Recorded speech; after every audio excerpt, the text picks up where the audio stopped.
Boop-a-doop, boop, boop, doop-a-doop, boop, boop-a-doop, boop, boop, boop.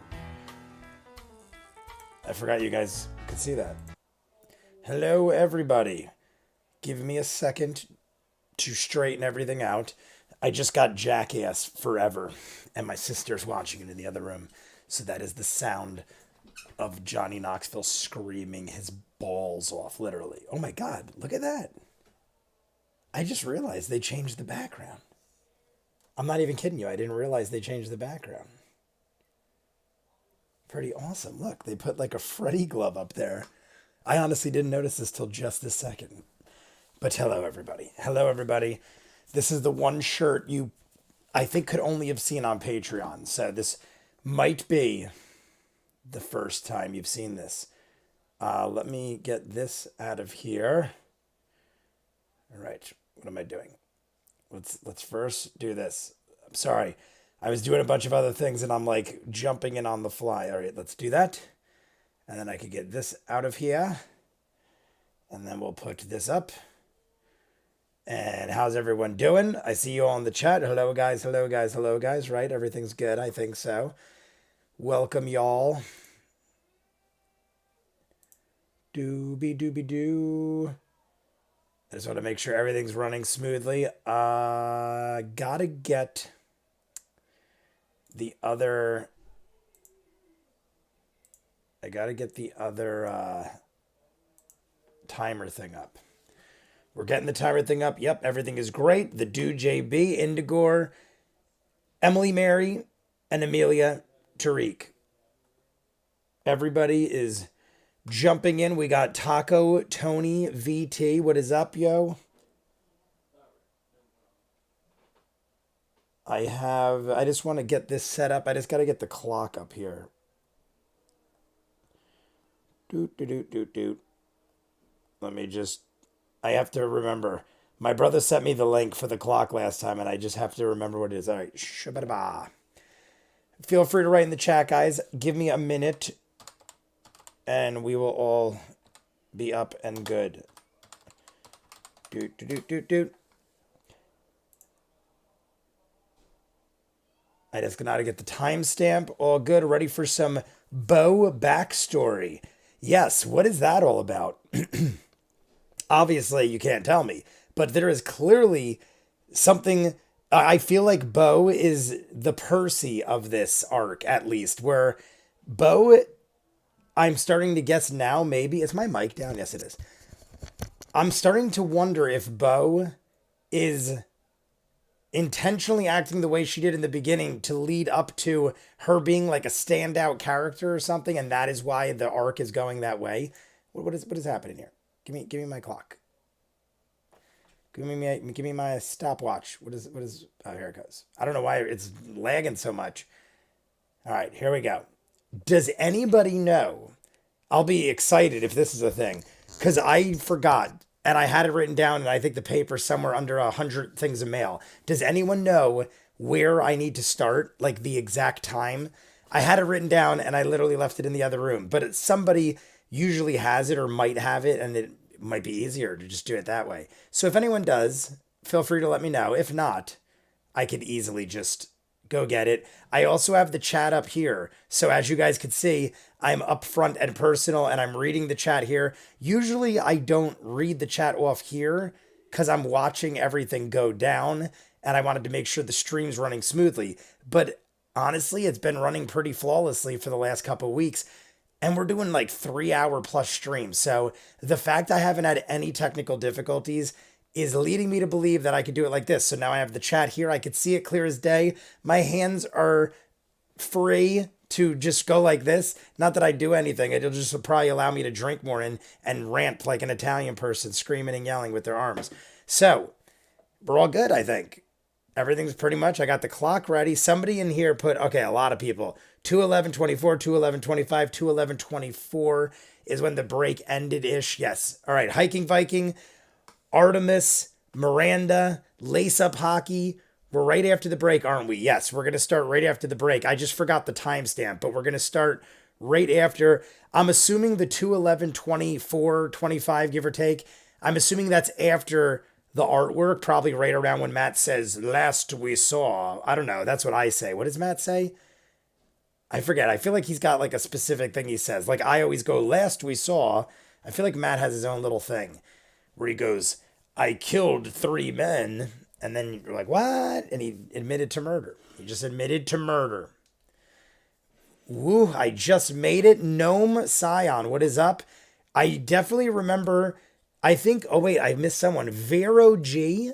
I think Vero G might be new to the chat. I think Taco Tony might be new. But Taco Tony, I feel like I do know. I am, I can, I will. I mean, I remember 99% of you in the chat. I believe it's like, and we're back. Yes, yes, yes. And we're back. Okay. Definitely sounds right. Welcome back. And we're back. Welcome. Maybe someone else says and, or maybe he's done both. I feel like he might have done both.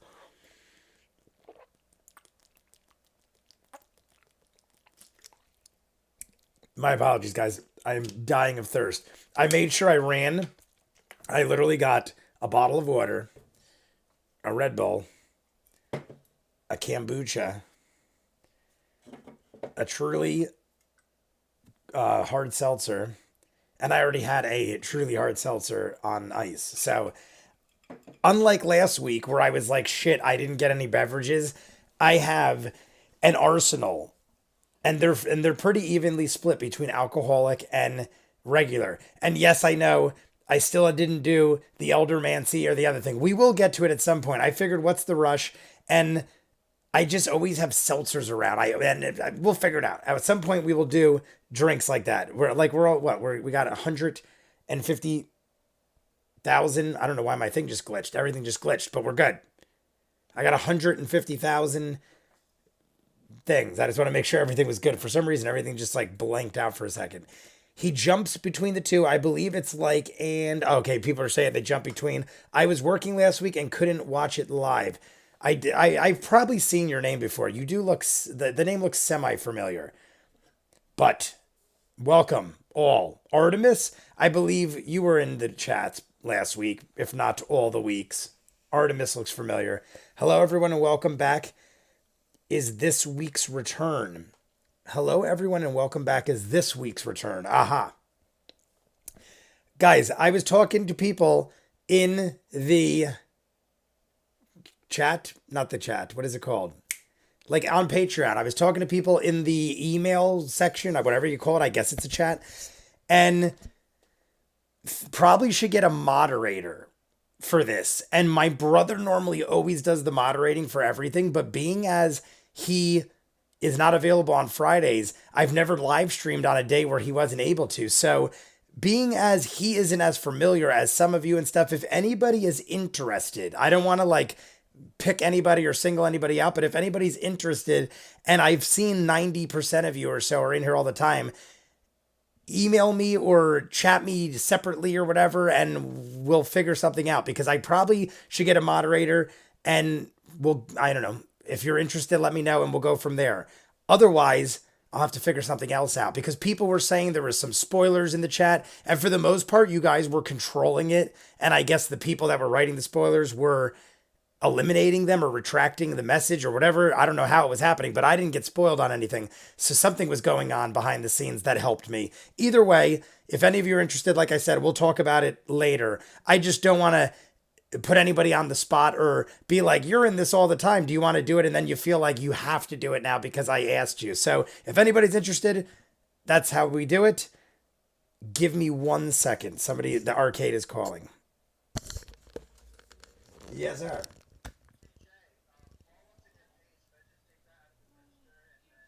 Yeah, that's fine. Correct.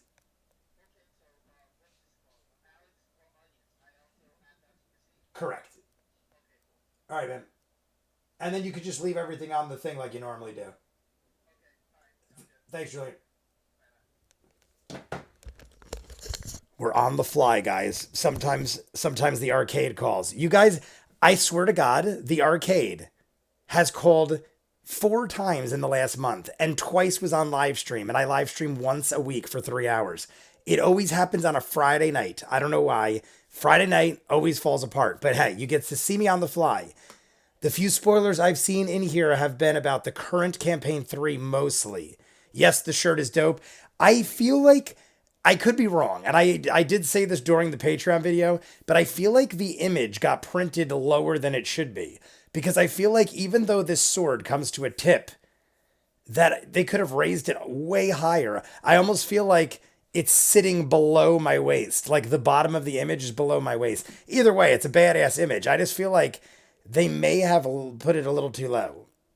As a manager, Friday nights are cursed.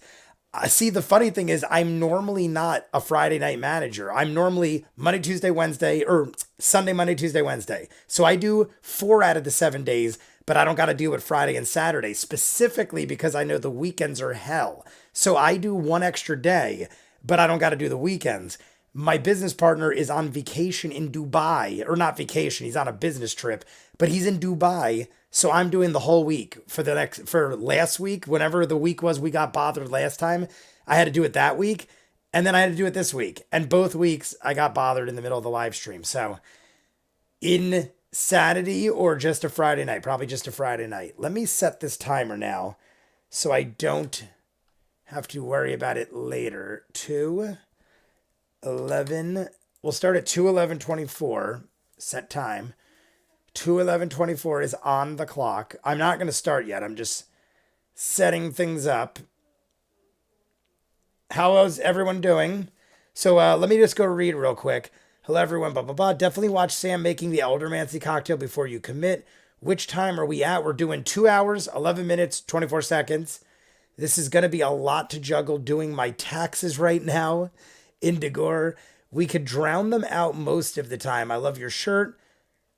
The dude JB, I think we've done a good job of suppressing the spoilers. Yes, the shirt is dope. Anna Radiki. Oh, yes, Radiki. Like I was saying, it sounds like Rafiki, at least to me. Maybe I'm saying it wrong, but it sounds like it to me. Gnome Scion, the few spoilers I've seen, I always said that already. Lace Up Hockey, they call every Friday. Like, the funny thing would be, I wouldn't put it past.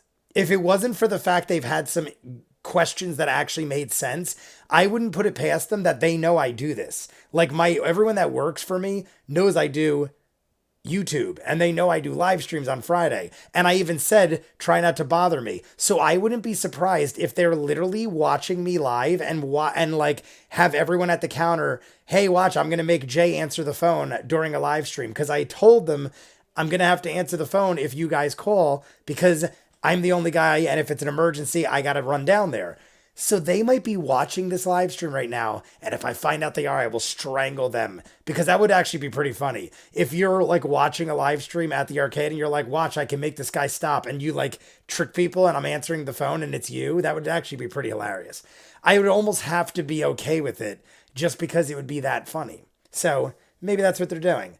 Hello again, I'm back. Emily Mary. Friday night is for D&D prep and ViewMasters reactions.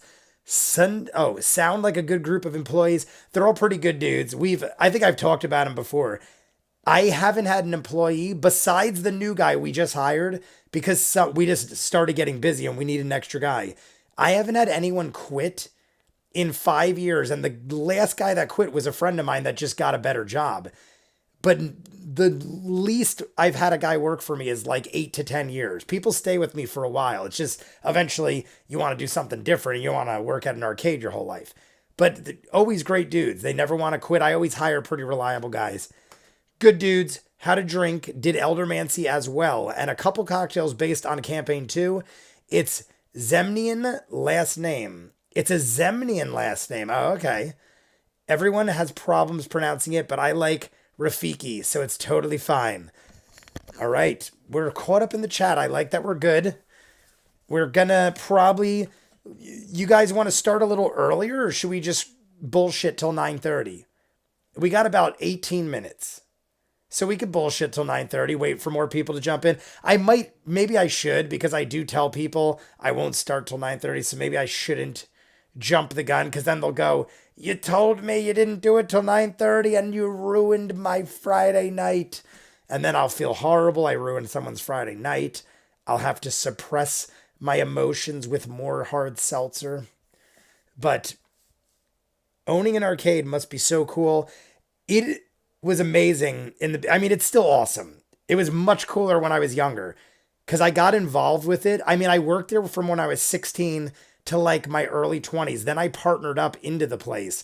And then I basically was like, ran everything, was an equal kind of. So from then on, I could pretty much do everything I wanted. But then after like 20 plus years, it's all like, it just becomes normal like everything else. It's like after you could just do anything you want for 20 plus years, it's like, all right, it just gets old like anything. Like if you had a Ferrari and you were like, oh my God, I envy you. You could drive a Ferrari every day.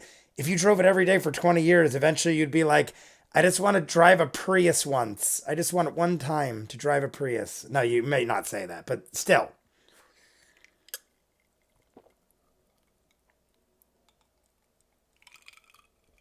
Oh, that's so refreshing. Oh, I put so much ice in it. It's like so deliciously cold. Let's talk about your favorite character. Let's first talk about. Oh, it's Jamasta. What did you want me to call you last time? Was it LBJ? Was it that? I know it was like initials, or was it I just remember Jamaster. I forget. You had initials. You had initials. Maybe not a Prius. I don't know about that. I still love driving my Challenger every day. Yeah, maybe that's a bad example because I've had sports cars my whole life and I still want to. LBN, LBN. Okay. LBN. Tyler Ravensguard. How to drive. Oh, I read that already, but I didn't see your name. Welcome, Tyler. Gormley. I see Gormley's in here too. You're from last week as well, probably other weeks. Short for longboard ninja. Got it. Oh, now I see it. You probably said that last time. Maybe you didn't. If you did say it last time, I totally missed it, but now I will totally understand it. I literally thought those were initials of someone's name and then Jamasta. Oh my God. Now it makes so much more sense. I try to decipher it in my own mind. What is up, Pistols O'Brien? Definitely remember that. Canadian Kaz, hello. I'll be lurking. Blood Dragon, hi. How are you doing? How are you doing? How are you doing? That's unique. That is unique. What? Oh, my favorite character and why? Was that the question? Let me go back and see it. Let's talk about your favorite character and why. Right now, here's the thing. It depends what we're basing it on. If I just go like overall favorite character, just like overall, I don't know. It's really a toss up between Jester and not. But I think I just have a secret love for Sam Riegel because he's just so in your face. But Laura is very much like that too. I just feel like Sam either gives more opportunities or has more opportunities. We have Longboard Ninja Master, who now I know the name of, but we'll call you LBN. $3 donation. Thank you very much, my friend. You are always here with the, what is this called? What is this actually called? I know I've been doing it my whole life. I think it's got a name and I've never called it, but I know what it is. People do it all the time since I was a kid. I just don't forget. I forget what it's called, but thank you for the donation. Appreciated. Amanda Peterson, what is up? I got a little, either a hand clap or a wave. I can't really tell because I'm getting so old that my eyes have gone on me. I'm just going to lean over here real quick, check my radiator. The Detectives. Same is a fun player. Oh, Sam is a fun player, but Jester is my fave forever and always. See, I would think that Laura had an effect on my love for Jester because she's so adorable and the way she presents the character wins me over. So I would almost think Laura had the same effect as Sam, but Sam I love just as much, if not more, in Vox Machina, whereas Laura kind of, I don't know, she didn't really do much for me in Vox Machina as Vex. I don't know, Vex was also a much different kind of character, very straight-laced and serious, but that would lead me to believe that Sam has somewhat of an effect on my love for the character, because Scanlan and Not are both amazing. And Sam totally changed it up, because I was thinking that maybe it was like a case of it's a similar type of character, which it is in the sense of the size and stature. But he not only gender swapped, he's a different race. He's like a different class, right? What was Scanlan? Scanlan was like a bard. So now he's a rogue, he's a goblin, he's a girl instead of a boy. I mean, he's all around different. So I don't know. I feel like Sam, aka Not, right now is my favorite. I feel like there's more to do. I also feel like Not has more going on where we don't know why, but he's got all this gold and money. And Jester's kind of in your face on the surface, like we know what she's all about. So there's not too much mystery right now. I know there probably will be, but right now there's not a whole lot of mystery to it. It's still super early. You haven't gotten into their backstories yet, so don't feel pressured to pick a fave. If you want more content first, I didn't have a favorite till the mid 50s episode. Yeah, if I had to pick one, like I said, basically Sam being Sam and having only seen about 4 episodes, we're about to finish this one, I'd say Not the Brave. Not the Brave. And if you guys, I forget which part it was in or if it was in the Patreon hour, but I swear to you, you guys probably even told me and I just forgot, or it kind of just like, I heard it, but I didn't absorb it or realize what I was hearing. I didn't realize it was not, comma, the Brave. Not the Brave. I didn't realize there wasn't a comma. In my mind, I heard it as Not the Brave, like she is the brave. But no, in the last one, they literally pointed out it's not, comma, the brave. It's I'm not the brave, like I'm not brave. And I didn't think about that. I kept thinking, why is Not the Brave always so cowardly? Or not, maybe not cowardly, but I mean, she's not tough and attacking constantly and stuff. I don't know. It just kind of didn't make sense to me, but now it makes sense. I'm going to check my radiator.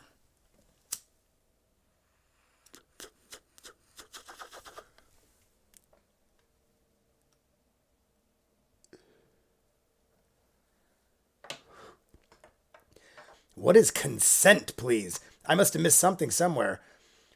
Sam loves his shorties. Oh, wait, what was the time again? Oh, I saw that. 2:11:24.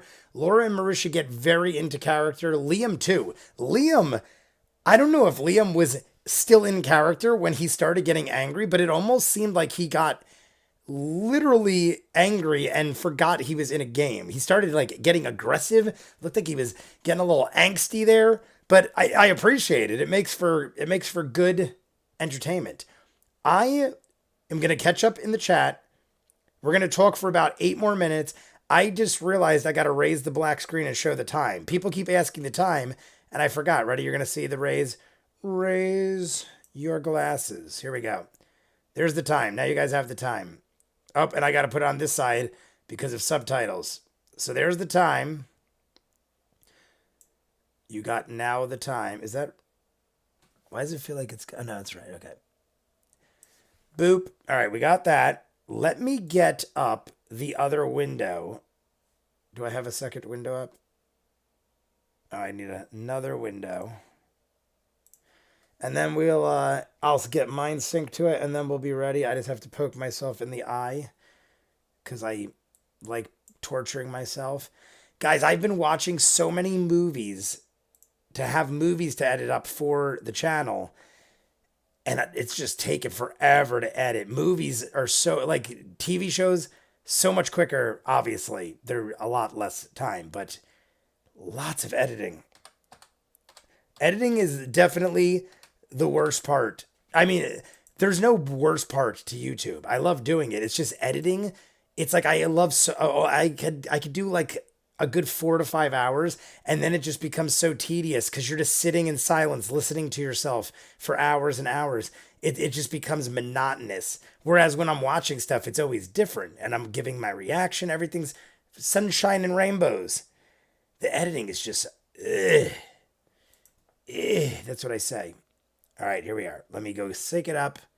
2:11. There we go. 2:11. Or no, what was it? What was it now? There we go. 2:11:24. 2:11. Boop, boop, boop. 211. All right. There we go. There we go.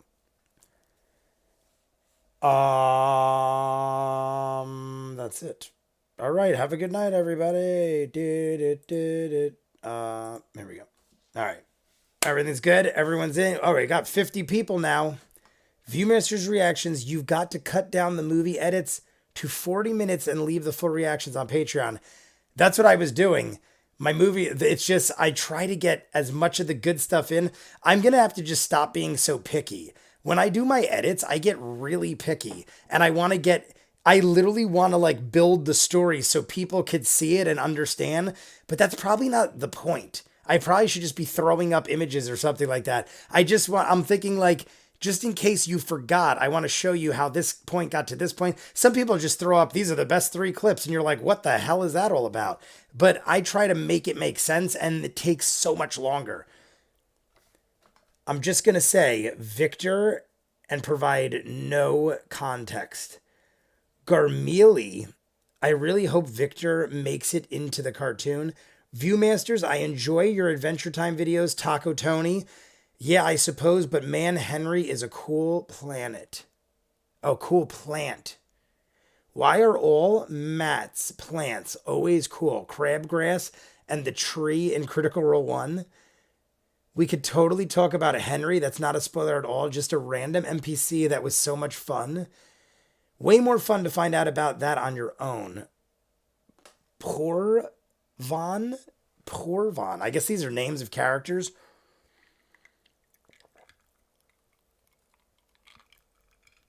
Oh my God. I love ice cold beverages. It is so deliciously cold. All right, guys, we got 5 minutes. Everybody, if you're jumping in, we have over 50 people. This is the most we've had. Everyone's getting in. I think everyone knows that I start at 9:30 now. So a couple people probably jump in at 9:30. I understand if you don't want to sit here and watch me drink and talk crazy nonsense. But if you do, I'm on at 9 o'clock. If not, we are going to start at 9:30. We are going to be, the time is there. You see it now, 2:11:24. So 2:11:24, go to Critical Role, Geek and Sundry, wherever you get this. I get it off of Critical Role, but when I stream it, it does say Geek and Sundry in the bottom. So I don't know if they're one and the same, or you could get it both places and Critical Role got it later, or how it happened. And I'm sure you guys have explained it to me a million times. But I forget if you did. My apologies. Either way, I just go to Critical Role's channel. I just go to Critical Role's channel and we watch it that way. The last we saw, we're going to recap real quick. The last we saw, we had a trial, basically. It was a trial. And Gustav literally gets charged with $2,600 plus dollars, gold pieces. What a horrible go for Gustav. Gustav deserved better than that. But hey, everyone abandons him. We make a plan. Whoever wants to be a part of this group, wake up in the morning and meet us in the nestled nook. I guess in the bar, the tavern area. So I'm guessing when we return, we're all going to be waking up. We're going to be rendezvousing. And I'm assuming we're all going to be there. And then, I assume, we are going to continue on to the next arc. Because I'm pretty sure this is the end of this.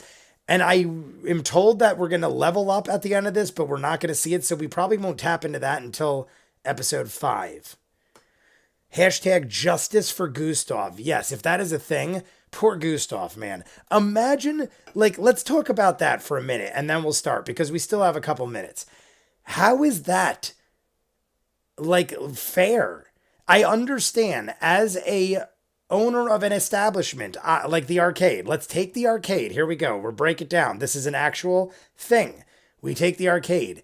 If one of my employees right now ate somebody at the arcade, right now somebody's like, I want a cheesesteak, and they go, sorry, we're out of cheesesteaks, and he eats my employee right now, I won't get fined 2,600 gold pieces and get thrown in the jail. Now, granted, he got thrown in jail because they didn't know if he was involved. But now you know he wasn't. He was just an innocent bystander, and Kyrie ate people and was some crazy demon fiend or something.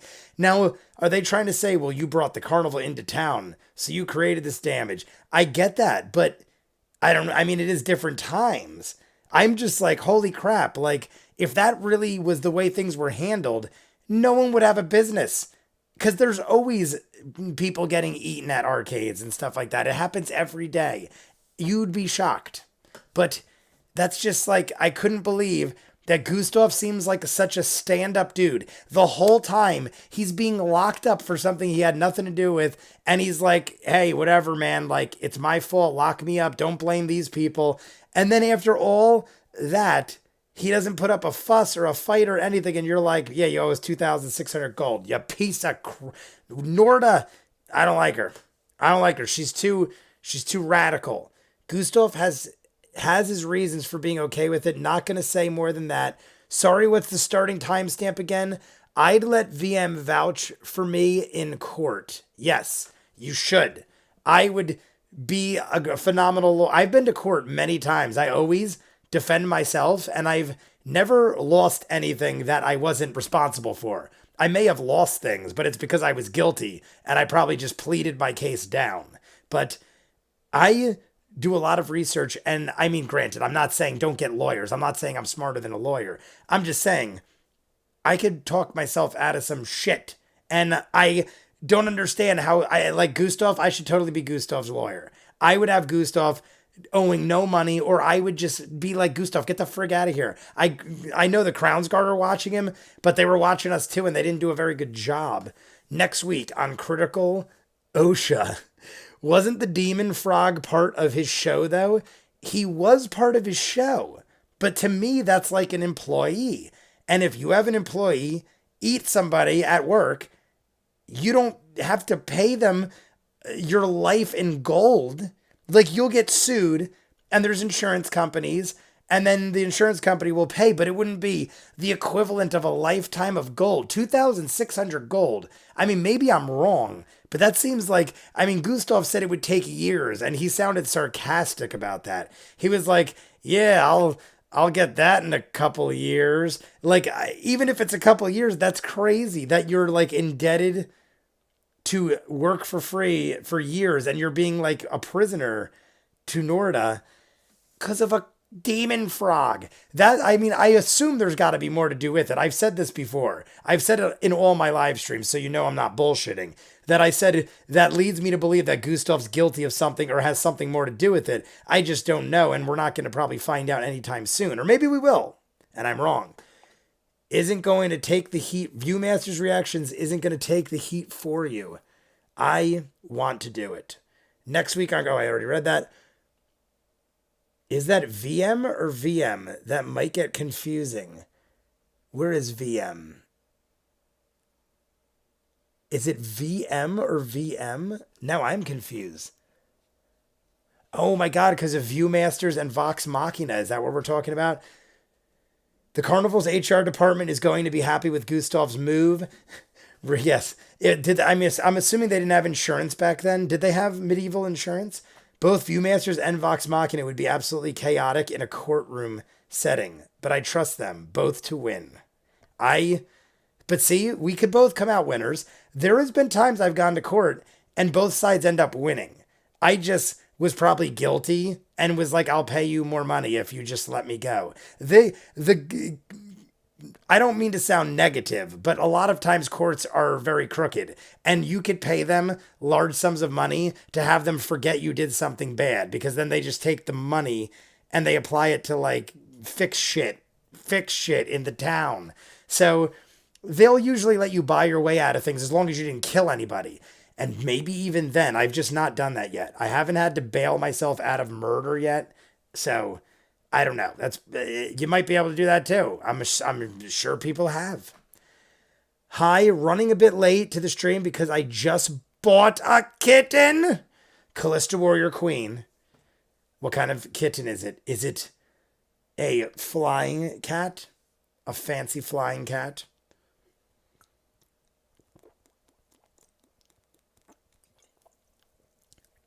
All right, guys. Let me start the stream. It is already 9:35. I'm on Dubai time, or reverse Dubai time. We're going to start. Viewmaster is like 70% of the way to being a DD character already. It's a black rescue kitten. Adorable. My last cat was all black with little white paws. Sammy's like a grayish charcoal, but he looks black in the night. In the dark of the night, evil will find him. Which campaign 2 NPCs should be played by Viewmaster? Which one? Mike Kioski, right? It's Kioski. I think it's Kioski. If I missed anyone else in the chat, oh, Chief Lanvius. They need a 2-week notice for Desmond nutting as well. Oh, for Desmond quitting as well. The cursor was over the queue, and it literally looked like it said it Desmond for nutting. They need a 2-week notice for Desmond nutting as well. That's what it literally looked like because the cursor was over it. I'm like, whoa, I missed that part. I missed the part about Desmond nutting. Ormid Haas, what is that? Mr. Dad, this is my first time joining one of these. How are you enjoying the campaign so far? Very much so enjoying it, Mr. Dad. I actually needed and was looking for something to live stream after football. Every year I do football, and then I kind of try things here or there, and nothing ever really sticks. And then it's kind of like hard to find something that you would do on a weekly basis. This kind of just worked, and there's an audience for it, and I love it. So it all kind of just worked by happenstance. Either way, I'm loving it, as you guys could see. I keep rolling with it. This is one of those things I say all the time. There are certain things I react to where I'm into it, but I'm like, not like looking forward to it every week, in the sense that when I watch it, I'm like, I'm totally on board, but it's not one of those shows where every day I think about it and I'm like, I want to get through it as quick as possible. This is one of those shows I can't get farther ahead than. I mean, farther ahead in. Like all my other shows, if there's like a point where I'm like, I need to know what's going to happen, I could binge like a half a season and just release them weekly. This I can't do that with because we live stream the end of each episode. So because of that, it's forcing me, which is not a bad thing, I'm enjoying it, but it's forcing me to actually have to pace myself, which is something I used to have to do as a person growing up in the 90s when you didn't have the option of watching and binging everything that came out. So I do dig that because it breaks up the monotony of it all. Oh my God. Yes, Spurt. Jay should definitely be Ormid Haas. I'm very curious, or I don't even know if I'm saying that name right, but a lot of people are saying Ormid Haas. Spurt. Spurt's coming out a lot too. Y'all are spoiling a lot of these chat. Canadian Kaz, and yet I get told off for saying Jester's God is a trickster in the comments. Zorth.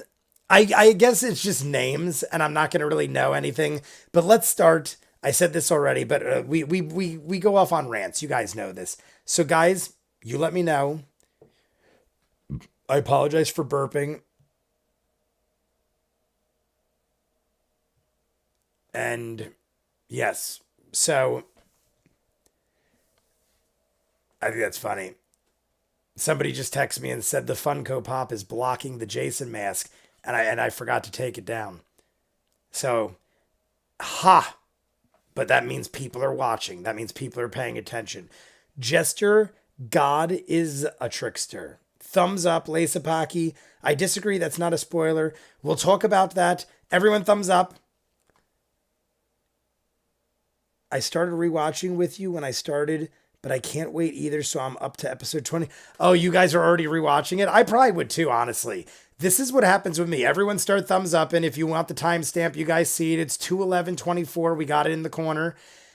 Thumbs up, like and subscribe, guys. Last week, we had our lowest amount of likes, and I cried myself to sleep forever. I'm still crying. No, I'm not. I really don't care. I mean, I care, but it was probably just a lower stream, and it's not a big deal. But thumbs up, like, subscribe, do all that good stuff. Either way, I'm going to be here. It's not like that matters in me being here. But we're going to start. We're going to do the 3, 2, 1. You guys are going to have the timestamp. You guys are going to have the subtitles. You guys are going to have everything you need to survive. So I'm going to hit the timer first. And then, so we're gonna do 3, 2, 1. I go on one, guys. 3, 2, 1. I don't even remember what I do anymore. I joked around about it so many times. 3, 2, 1. Bleh. Is that how we did it? Because now I even messed myself up. That's how we're doing it. I'm insane. I know that's not how we did it last week. We're gonna do 3, 2, 1, go. That's how we do it. But you'll see me. I don't know why I make such a big deal out of it. Here we go. This is the actual one. We're actually doing it right now. 3, 2, 1, pa. We're in. Now I'm just gonna. I know I gotta mute the thing. We have the winner is Piamo underscore Fetty. Let me turn this down a bit. I'm going to put Matt's voice subtly on in the background. You guys let me know if you could hear it, because I'm curious to see if I could have their talking as background. Oh, I gotta get that thing up. Here comes the clock, guys. If you need the clock, here comes the clock back.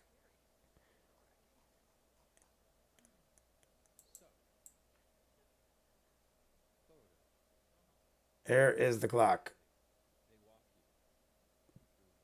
Everyone had to leave. Why'd everyone leave Beauregard? All right, there you go.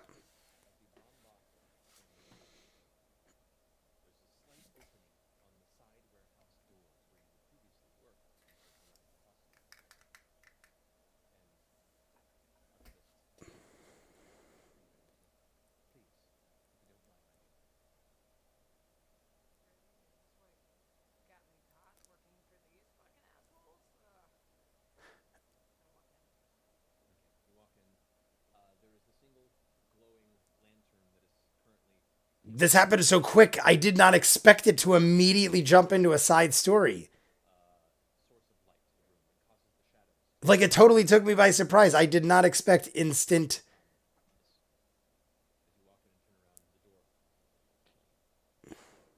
The female elf, backstory stuff nobody else is allowed to know about.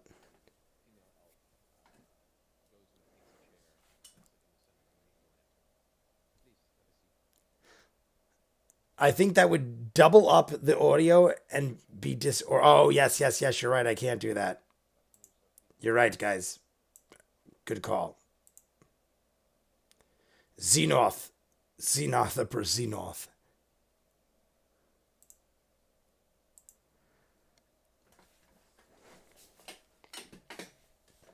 The archive. And look at her laughing. I love it, actually.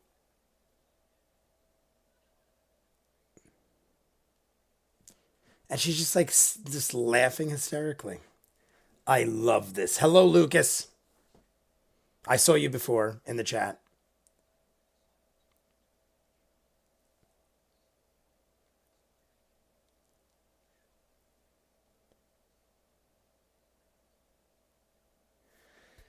Like, I don't know if they're, like, they don't seem like they're, I don't know. If they're not being, like, aggressive or,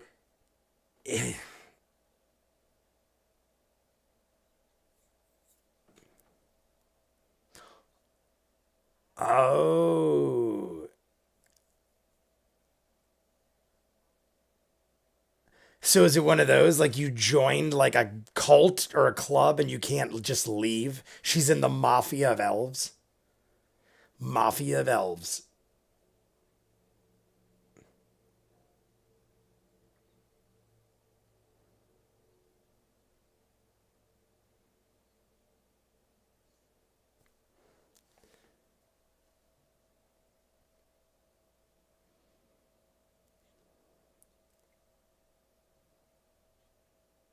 I feel like they're being nice. I just don't trust anybody, but I feel like they're being nice.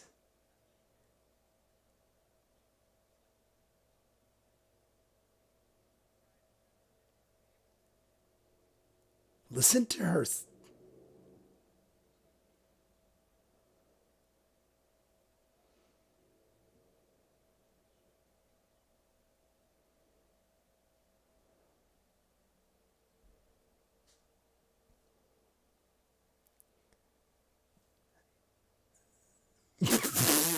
Does she really not know her name, or is she playing dumb?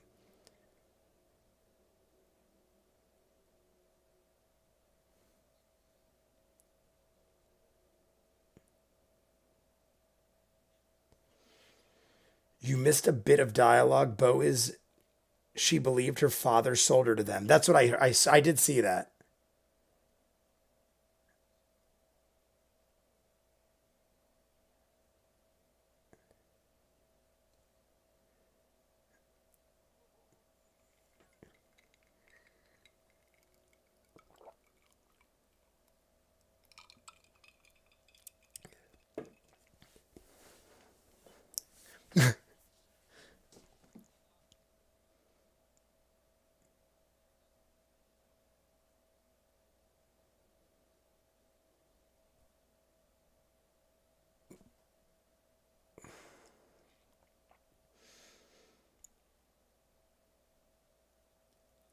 I need more information, but I'm digging it.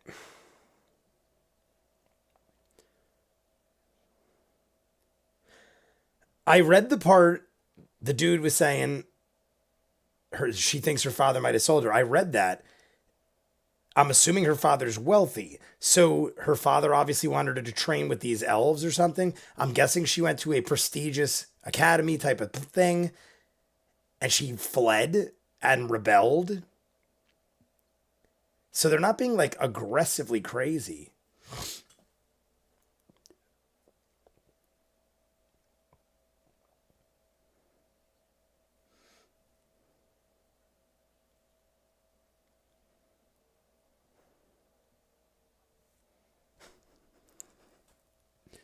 I love the way Matt said it. That is like the greatest. I want that like on my phone. Maybe you're an asshole. I would play that every time a telemarketer called.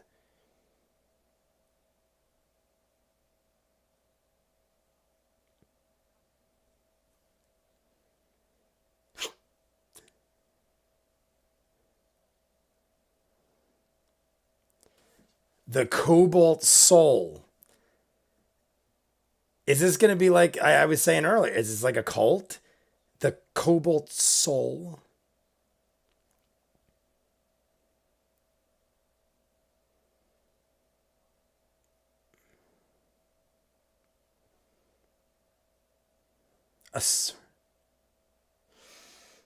Very true.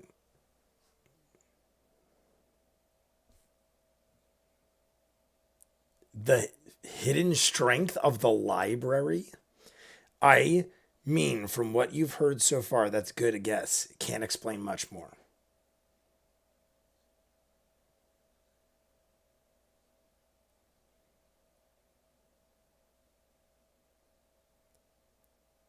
Ah.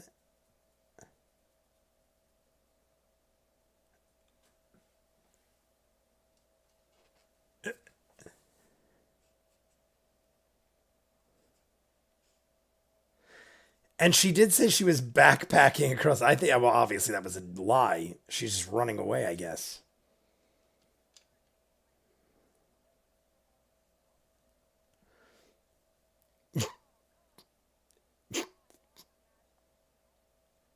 Is that like a magical talent? Oh, are you going to get smacked? Is she going to get like smacked or something or whacked? What is he doing?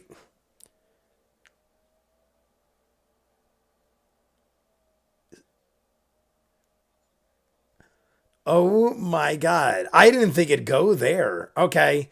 Violence. 10 points of bludgeoning damage. So she has eight. She just got halved, more than halved.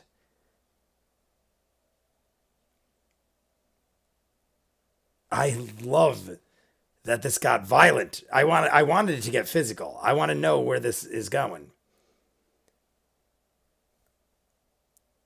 You better watch. One more whack and you're done.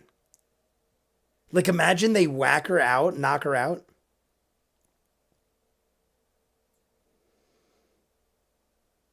Is it one of those things they're trying to get her angry, bring out the violence in her? They want her to be violent. It's like one of those things like a Ra's al Ghul. It's like Ra's al Ghul where he tries to make Batman like you got to be more than the man or whatever the hell he says, and you got to be violent if you got to be for the greater good. I feel like they're like Ra's al Ghul kind of people. What were they called? What were Ra's al Ghul's people? The Shadows? The ah,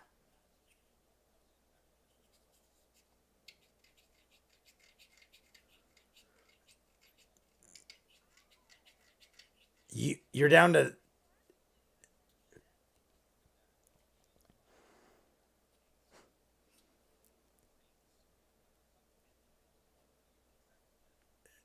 Oh, 17. She's the.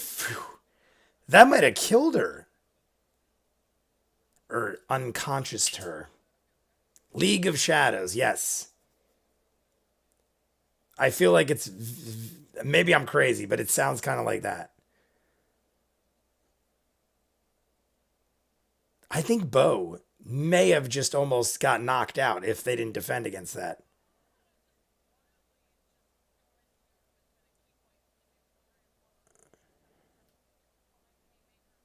What is a key point, guys? I apologize if I forgot this. What is a key point? She used a key point. I'm assuming that's like a super. You get like in a fighting game, that's like a supernatural 20. Two natural 20s.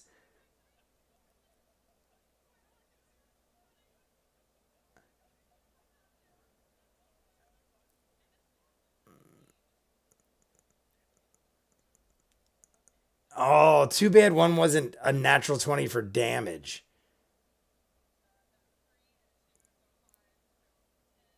Well, I guess you can't do that, right? I don't know. All three hit, two natural 20s.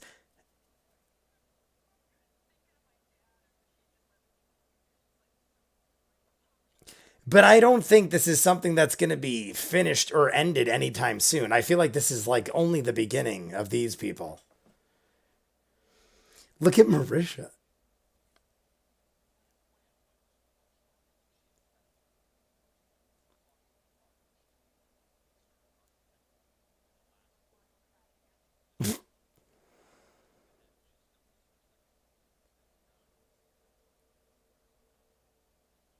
I feel like this lady wants us to fight her. I feel like this is intentional. Like, yeah, like, all right, that's all she wanted. I don't think this is going to come to.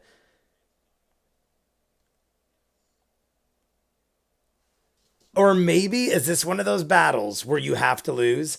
She's going to have to lose, get knocked unconscious, and then we all come back in and Bo's just out on the ground.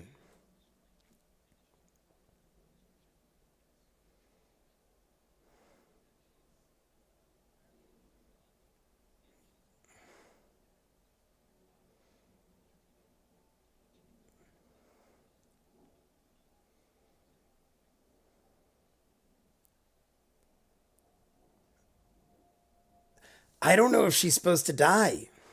Pop, pop, pop, pop.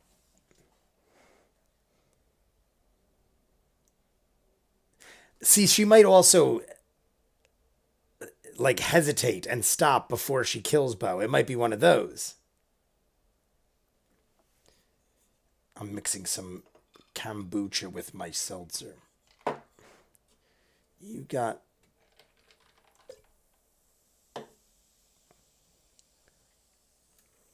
Oh my God, she's using pressure points.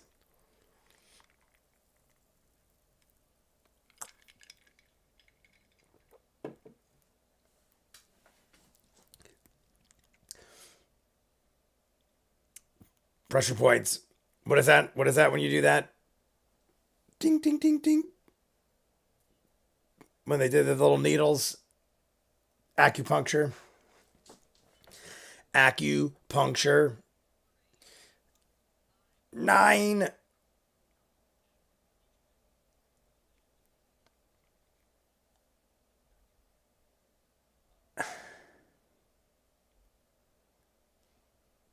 She could do that. What is she at now?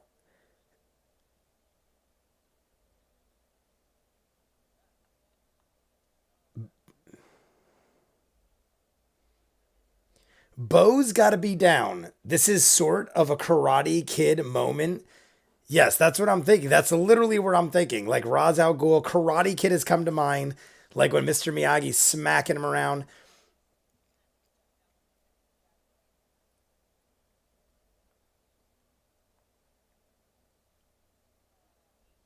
I almost feel like she's got to lose.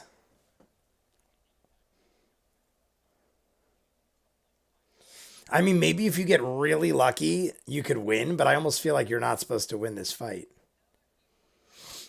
Somebody explained a key point earlier and I missed it. Where is the key point? Key is a bonus action, attack, defense, monk only ability. Okay. So it's a bonus attack. That's what I assumed, but thank you for the clarification. Reminds me of a teacher with a trouble student who then respects said teacher. Yeah, like I feel like Avatar had this. Like every martial arts thing has this.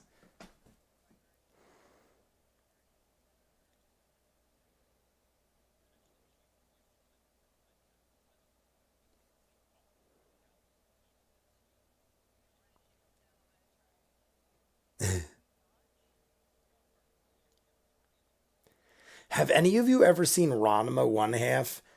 I grew up with Ranma One Half, and it was constant things like this, like people thinking they were bigger and better and stronger, and they would constantly be fighting adversaries that were better at different things. It was always like one upping each other constantly. Sorry, I'm late, folks. This is Bo's training scene, right? Yes, it is Dave Chandler. Love Ranma. I haven't seen it in so long. I probably haven't seen it in over 20 years, but I grew up with that.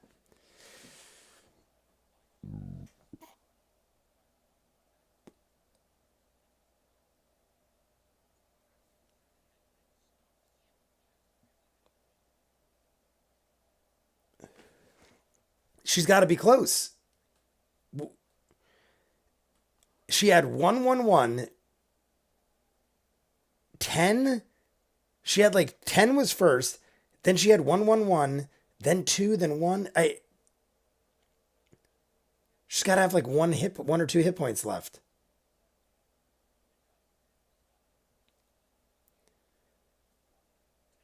Paralyzed her. All the pressure points united for paralyzed Bo.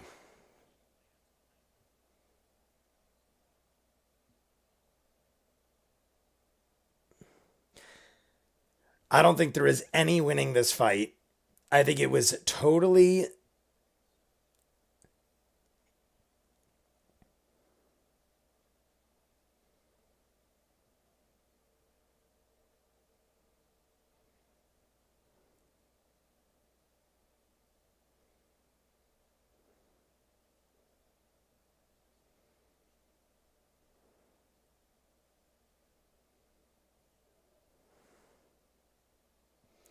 You too can prevent forest fires.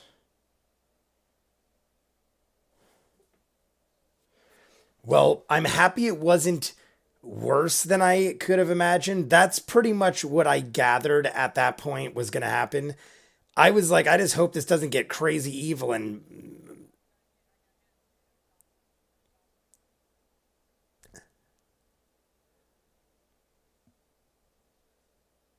what is. I feel like Bo's tricking her.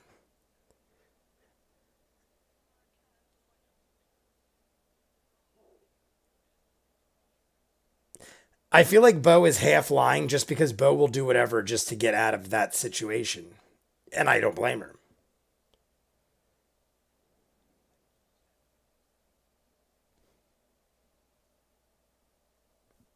Is Xenoth just a guinea pig? Oh my god, is Xenoth a frigging guinea pig?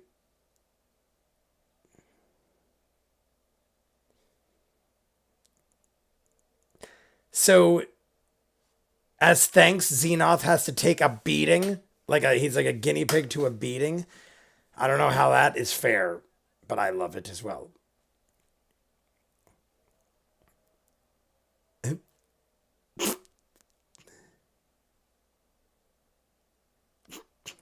I just love that she's perched up on the stool like that. What is up, Marion Ravenwood? The kitties are sleeping. They're literally sleeping over there.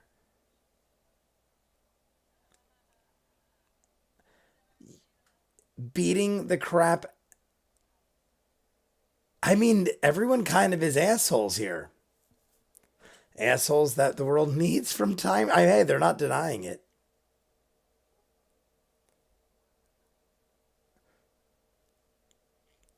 Is she sitting Indian style on the stool, or is she literally up on like her haunches? I call them haunches. I think that's what she's doing. Marisha perching is a constant throughout the camp. Okay.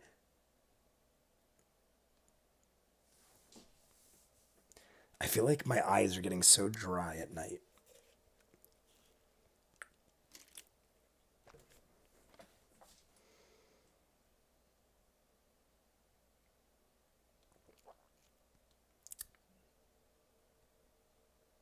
Oh, yeah. See, they're like,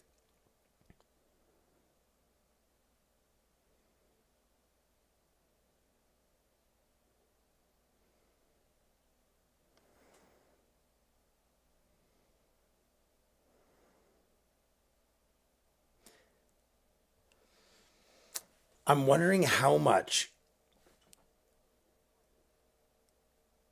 I'm wondering how much of this is real. Like lies and deceit and manipulation by both.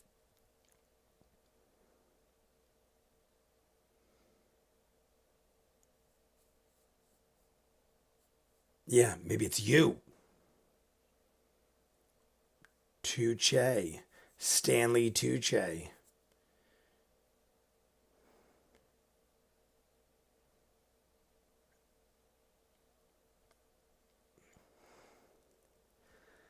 Xenoth just literally took a beating.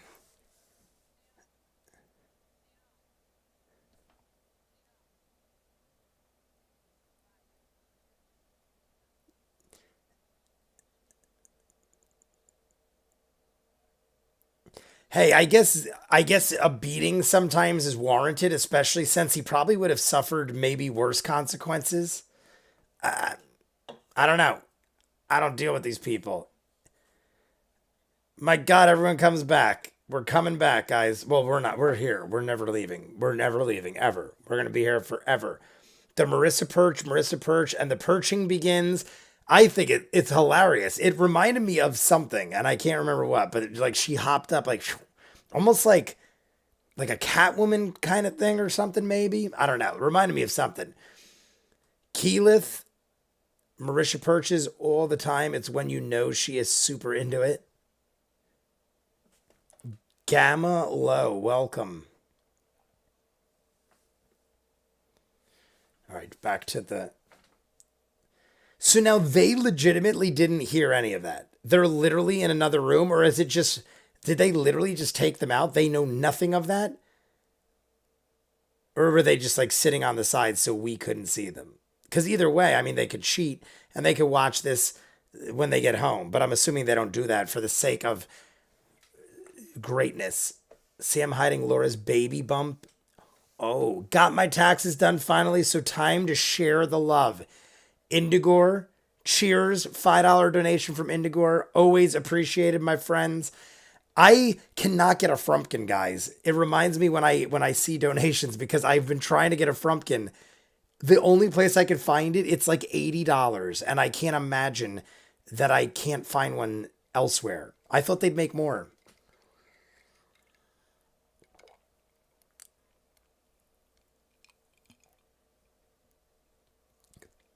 The only place that had the Frumpkin was the UK Critical Role store, and it's 50 something dollars plus another like 30 something for shipping. And it said it would take a month to get here at that. So it'd be like $80 and take a month. And I'm like, why aren't they stocking their store? But appreciate it, Indigo. Cheers. That was for you, that chugamadoodle. But you know, I love you regardless. They went into another room, didn't hear anything.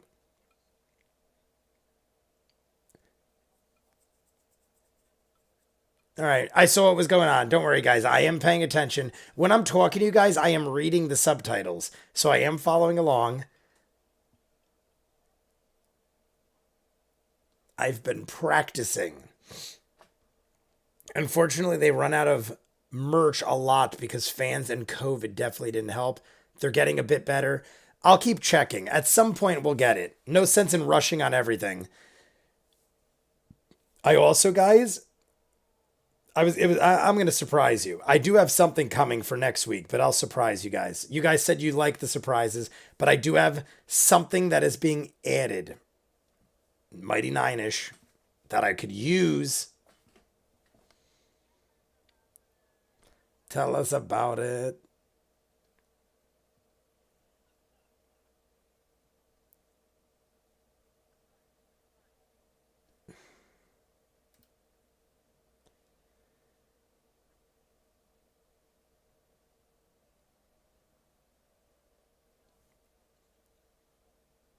This is actually true. The funny thing is that is actually an accurate portrayal of what just happened.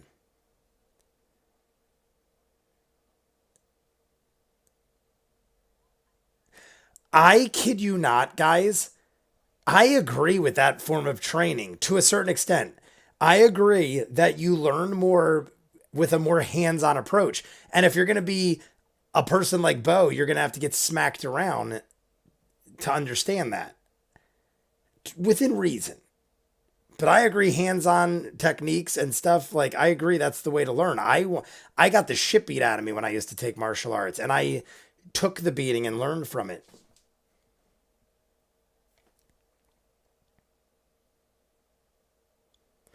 But see, that's what I don't know. Like, see how she's saying, I think so? That's what I don't know. When I went to class, I paid them to beat the shit out of me because then I learned. And I did learn, and now I could fight. I don't know if they're manipulating her. Like Ra's al Ghul and that whole League of Shadows things, they did mean well and they had a greater good purpose, but that was kind of radical. Kind of.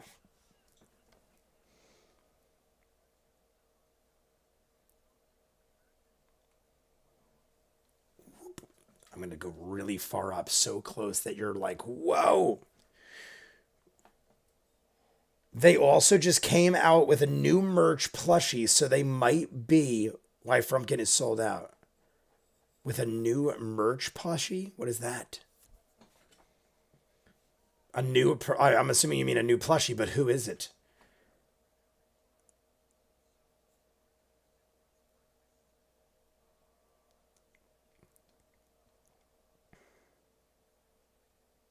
Fjord.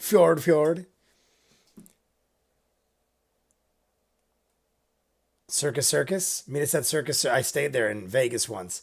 Circus. Bo has become the Batman. The Batman.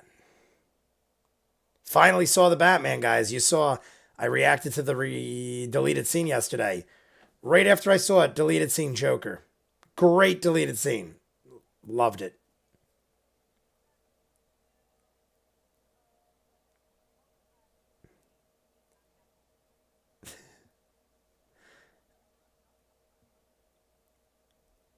If I didn't know her as Vex, I would think that Laura just can't stop giggling and stuff. But I know she's not like that.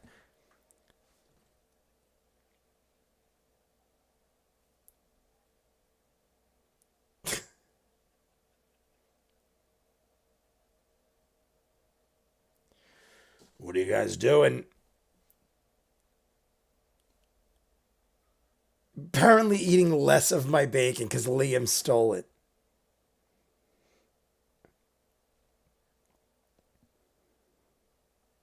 I like that Travis acknowledged it but was joking and didn't make a big deal. But I like that they acknowledge subtle details like that. Liam stole his bacon. 5 minutes later, Travis is like, well, I have less bacon now because I saw Liam steal my bacon.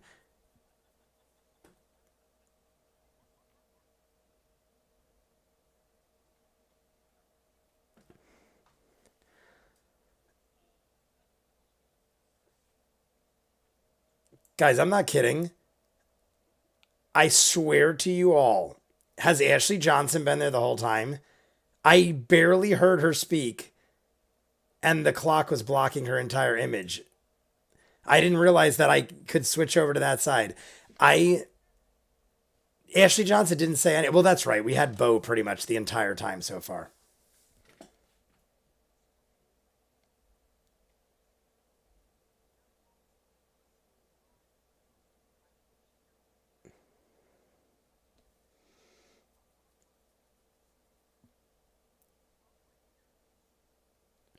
Why don't we just buy it? Why doesn't he just buy a healing potion? I'm under the impression Not has a crazy amount of gold. Cock blocker. It's a clock blocker. Clock blocker.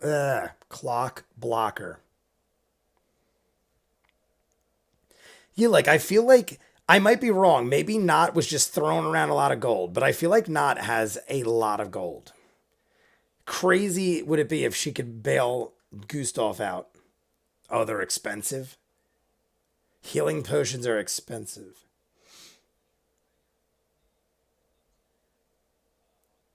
Oglin. Yes, I love Matt's faces.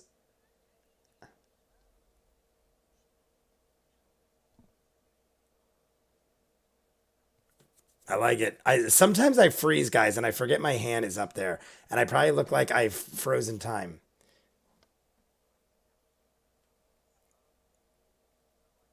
What is he doing?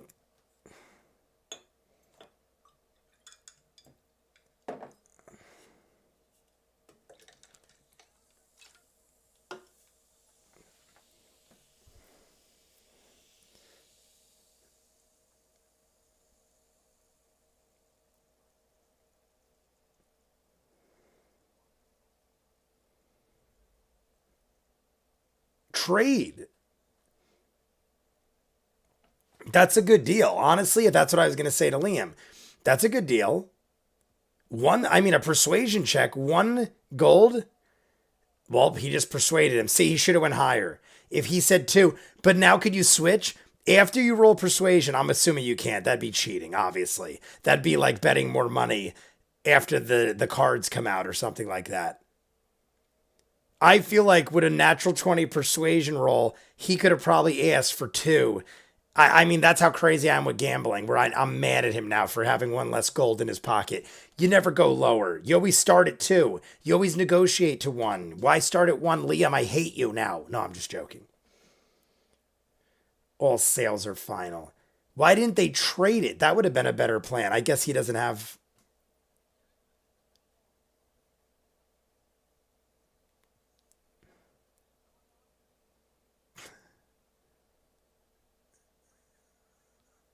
You're still eating the bacon? I can't believe she didn't devour it instantly. Not should have instantly devoured all the bacon. Yes.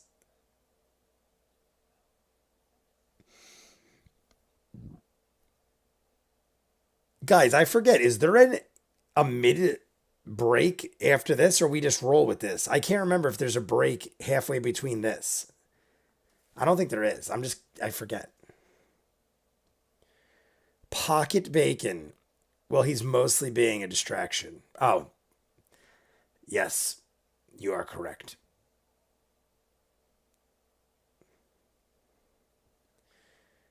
I'm 30, oh, 23 now. Plus, I was a teen when we're talking about something else. I'd have to go back. Sleight of hand check. We started after the break, but I guess there's no other break after that. No, we're past the break. I thought there might have been like another break after the mid break or something.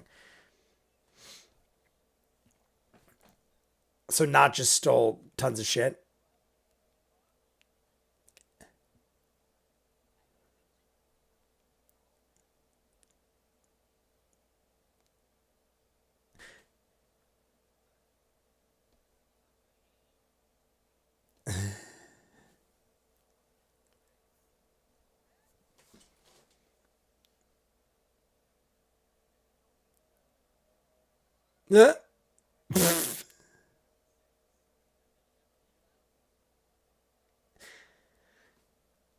I don't know if I'd be doing take a break if you need. No, I'm good. I was just wondering. I honestly am fine. I was just wondering because I'm looking at the time and I'm like, wait, am I supposed to break soon?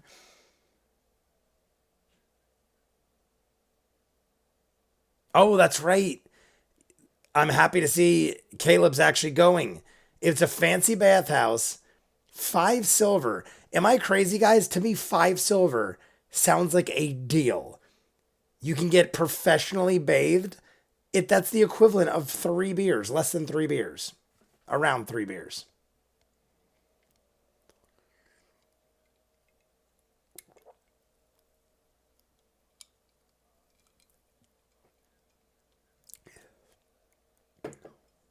Ah,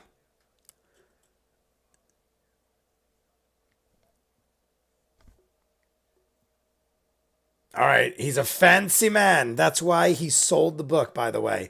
I figured so much, but I feel like Not has so much gold, or maybe like I'm wrong. I just feel like I mean, I guess we didn't need the book anymore. Kind of like an item in a game where like you pay all this money and then later on you sell it for nothing.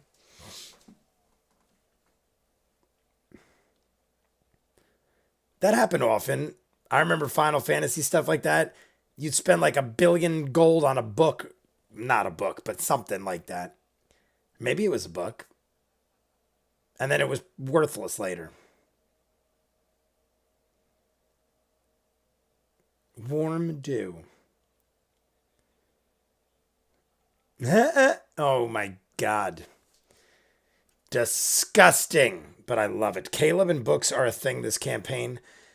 How much could they hold? Does weight eventually become a factor? Say he kept buying books and he has like 50 books. That would weigh a ton.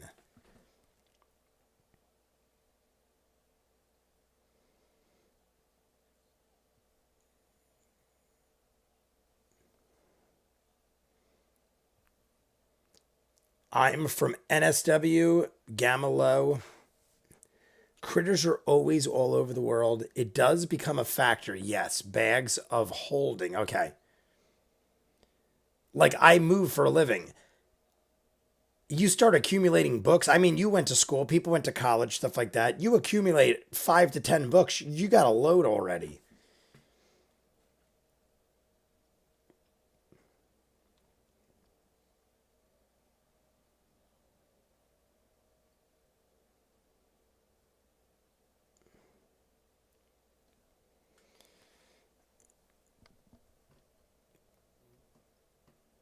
We are Legion. Weight can become an issue, but there are items and magic to get around. Ah, okay. I dig it.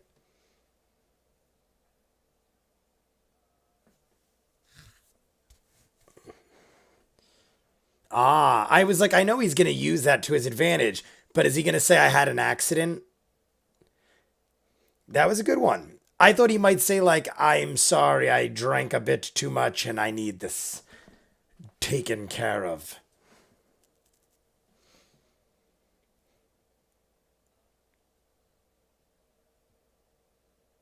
Persuasion, crystal blue persuasion.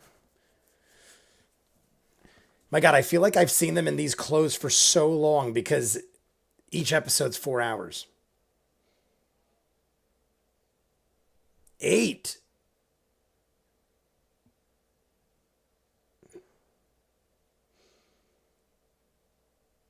We're getting fancy. Liam's getting fancy. I like it. Yes, father. Love it. Liam never intended for Caleb to be a disgusting, stinky mess. He said there was dirt on his robes, and Laura went all in.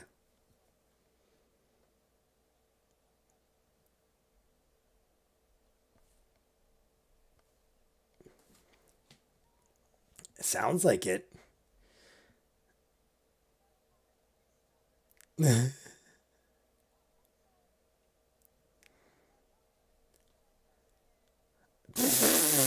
Vater. I'm hooved. I really enjoy. See, Caleb, I think I love Caleb more because of his interaction with Not. But it's done well. It's not like it's just because Not's part of it. I just their interaction is phenomenal. Kind of like how Jester and Bo go together. Ford's kind of off on his own. He and Bo kind of have a thing, and Molly and Yasha are like there. They're together, kinda.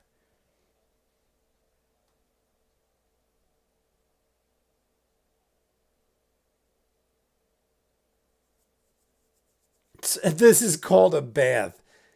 Caleb and Not are adorable. Caleb is a close third. And Bo is actually, even though annoying and like radical, the backstory helps. And she's like probably a close fourth to Caleb. Molly is like non existent. So is Yasha. Ford is barely touching the surface. So they're like by default just like hanging low right now.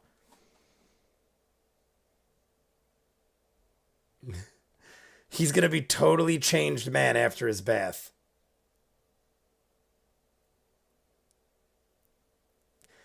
Indigor, how'd your taxes go if you're still here? You finished your taxes, but did it work out? You getting back $5 billion?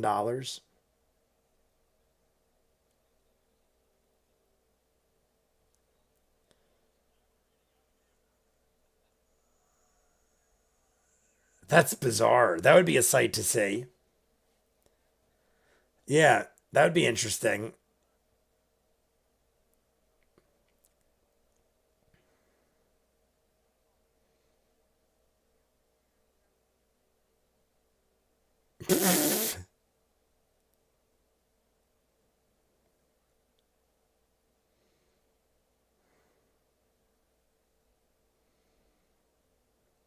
It was Zemnian, right?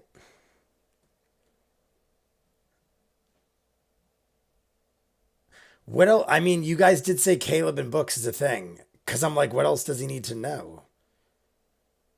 So he's just reading for knowledge. It's not like we need any knowledge right now.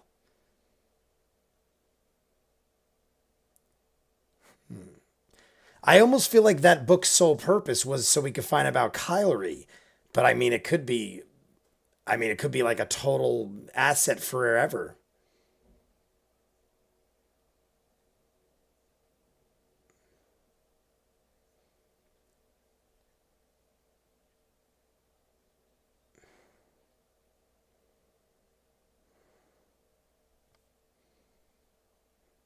Ah, look at this. We got a nice little thing. Yeah, we got a nice little place to put the book while we bathe, we relax. As a wizard, he is always trying to study more magic. Different book. Oh, that's the different book. It's the arcane one, right? He's reading the 10 gold one, I'm assuming. He said I'm going to read the other book. I'm assuming that's the 10 gold book. The one where we found out about Kyrie, unless I'm wrong about that. Wizards in D&D are sponges for information. It's how the progress is and progress in power.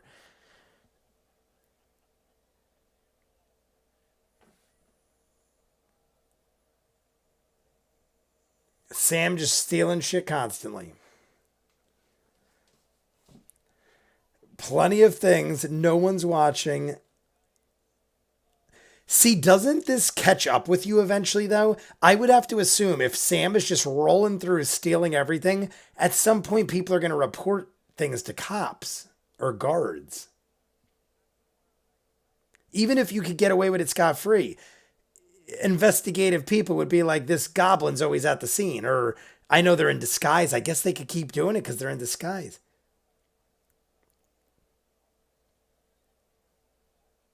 A water. Rogues, man. I cried when Snappa killed Bo. When what?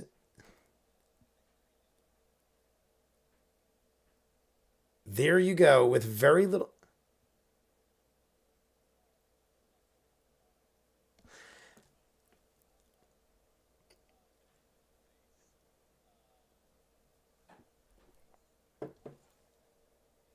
I think the cat is trying to get in my room.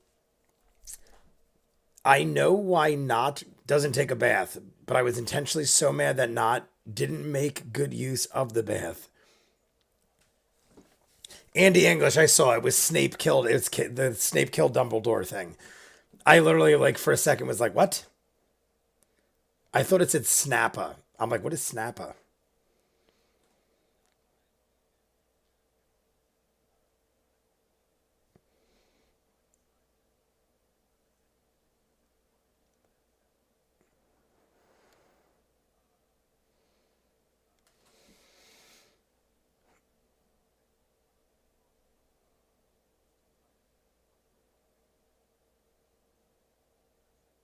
He's really focusing on this soaking in the tub. Jay, what are you drinking?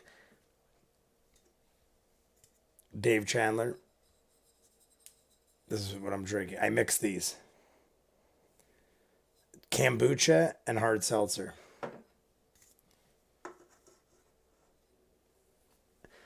I guess he really just wants to relax.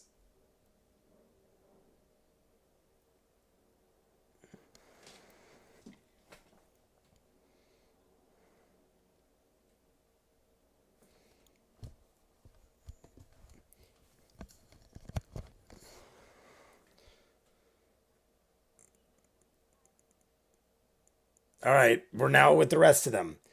Looks gross. It's basically citrus. It's just hard seltzer with like a citrusy kombucha. It tastes pretty good. He keeps saying my name wrong. Gemma. Is it Gemma or is it Gemma? Like Sons of Anarchy. I'm sorry, my brother's name is Gamma Ray, and I literally thought it said Gamma Low. Is it Gemma or Gemma? Because I know people say Gemma in Sons of Anarchy like Gemma, but it's Gemma to me. Sons of Anarchy, one of my favorite shows of all time. Probably top 10. I don't know why my eyes are getting so dry.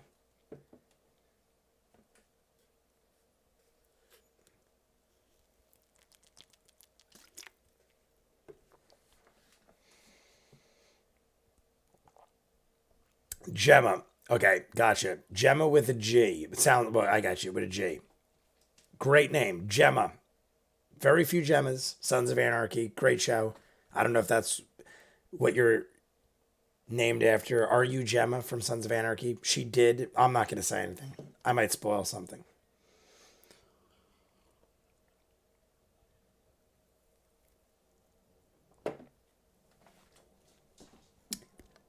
All right, so I saw Yorda just gave directions to get a map. We're going to get a map.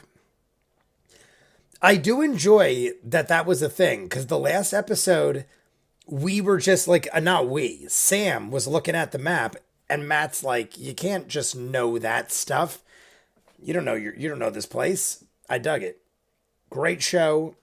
You, your brother sounds like he is from a sci-fi show. He is. He is. He's not real. He's from the future. I haven't met him yet.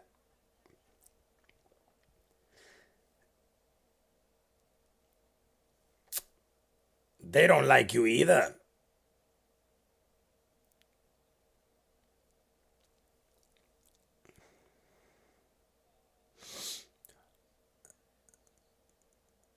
Harper Mintz.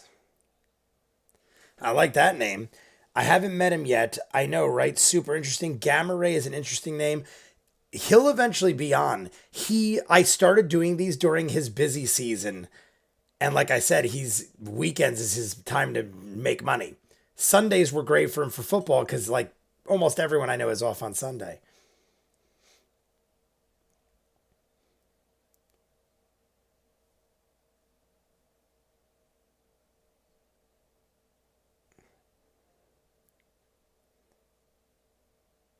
Uh,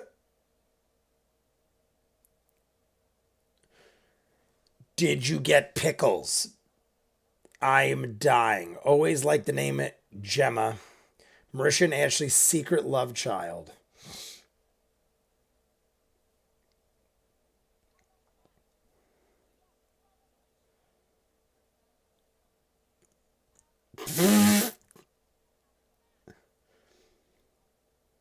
She's so good at ridiculous statements. I think you should get pickles because you do much better. And then, like, just goes off on another thing. Guys, like the video and subscribe if you haven't. We're about halfway through. And then we're going to talk after. We're definitely going to talk after. Throw a thumbs up. Make me feel loved by all.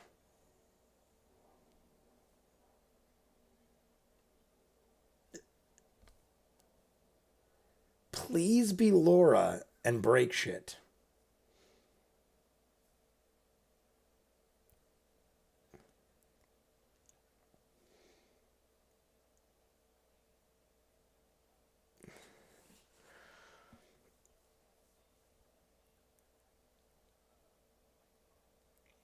She is just, I mean, I understand she's a trickster, but I feel like she is constantly making our lives so much more difficult than they need to be.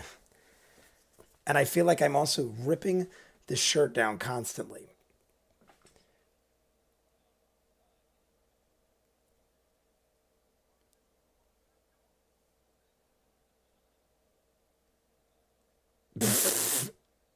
A crowbar, like Liam just, are we allowed to do that? Liam just threw in an NPC voice? That's not allowed. I want that character's name and phone number.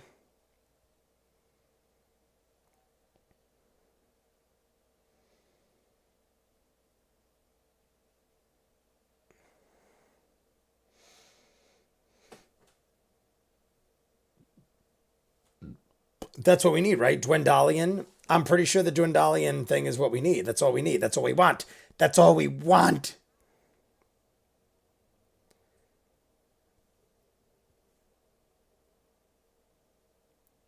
Seven. Hey, that's the same as the bath. Oh no, the bath was eight.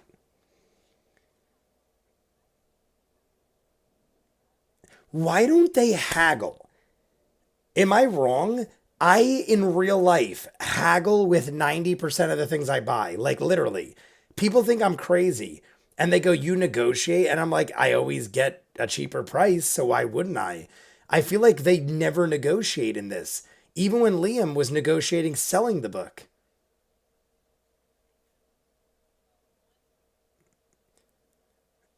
Like, I would never just accept the first price. They always accept the first price or lowball on their selling. I don't know. I'm just a shrewd negotiator, I guess. I grew up poor, so I had to do things like that in order to freaking survive and make money. Goonies. Chester Copperpot. Jay would love Fearney or Fernie. Ooh, Devin. Oh, this is actually really by a lady named Devin Rue. I was like, who's Devin Rue?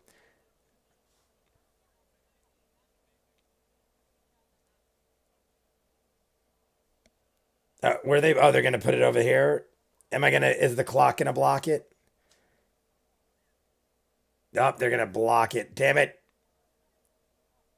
I'm moving this for a second, guys, just so I can see the map. I want to see the Jundalian Empire.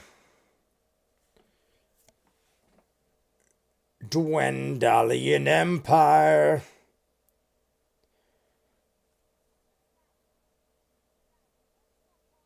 I want like stuff like that. I dig maps, like fake maps, as crazy as that sounds.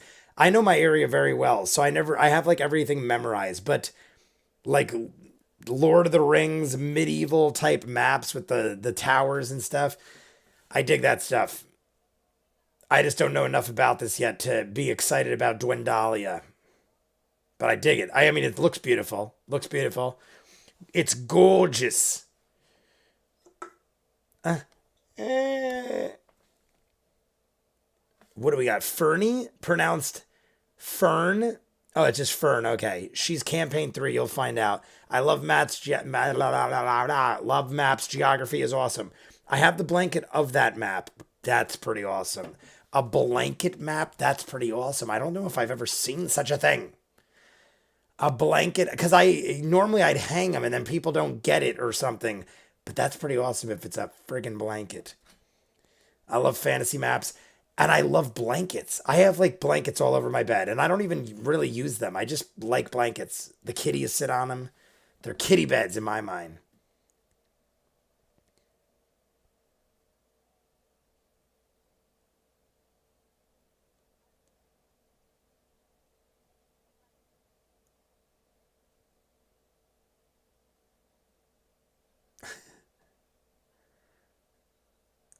I have. The funny thing is, now that he mentioned it about the Goonies map, someone got me a Goonies map for Christmas. Oh, Michelle got me a Goonies map.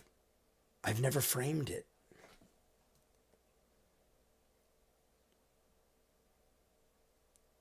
Further north for arcane items.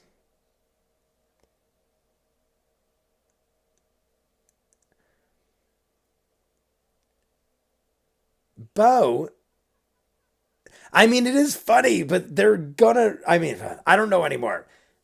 I feel like Bo is rude though. Like I like when Bo is sassy and rude, but to the right people. I feel like sometimes Bo is just like rude to like wrong people. They just went in here, destroyed this lady's store, rude to her. I mean, even if she's a shitty person, they really run her through the ringer.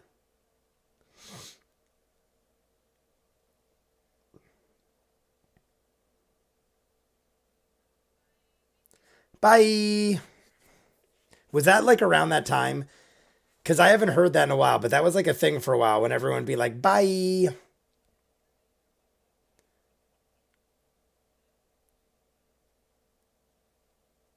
Oh, I put the clock too low.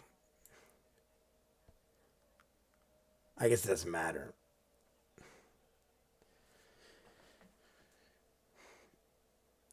Yeah, I guess that's just her character. She's just rude. Kind of like Molly's very abrasive, I feel like still, but hey, that's the character, that's the character.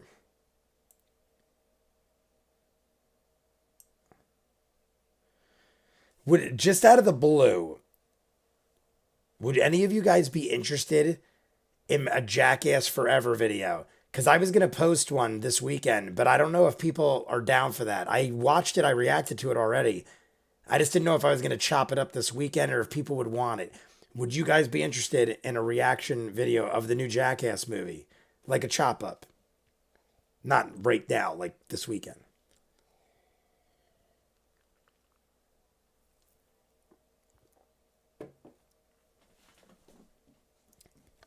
Natural remedies. We keep talking about natural remedies. I mean, yeah, look at Sam laughing. Sephora.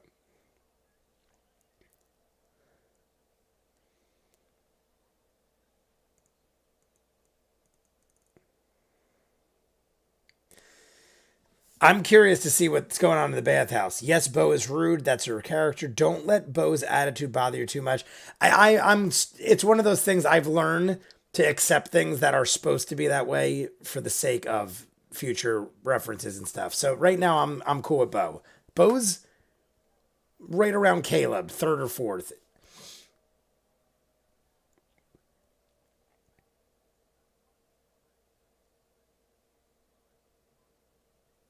I did the dude. I did see your impression of the character.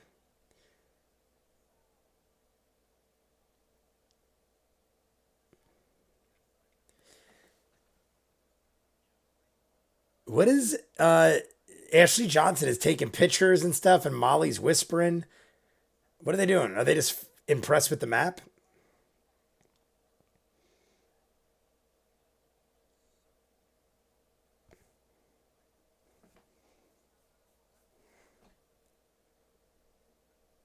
How much? I mean, is this like a secret? Like right now, I think it's a secret, but how much is a healing potion? I feel like a healing potion is way more than they're making it out to be. Like, I don't know. If Sam could just whip out 10 gold, 30 gold, like left, I feel like a healing potion, what is it, 5 gold maybe?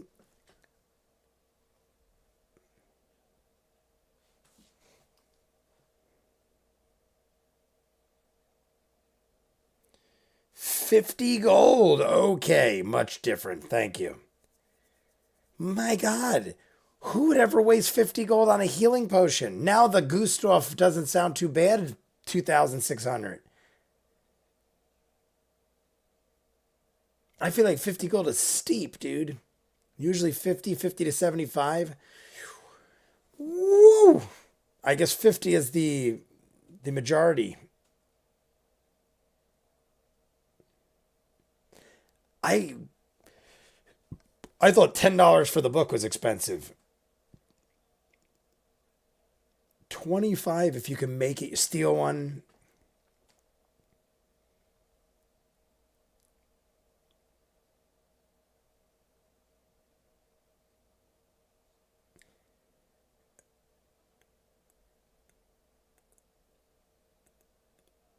I feel like this could be like,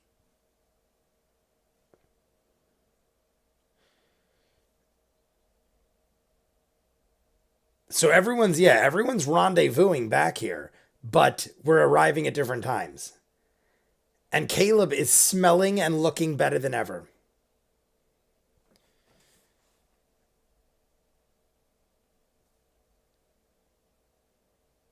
Whoa.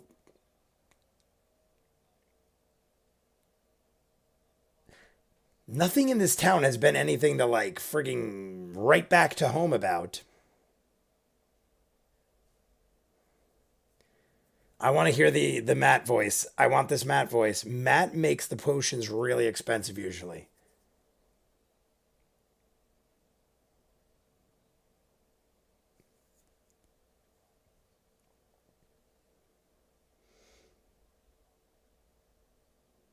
My God, is it Mr. Miyagi? Is it a Mr. Miyagi elf?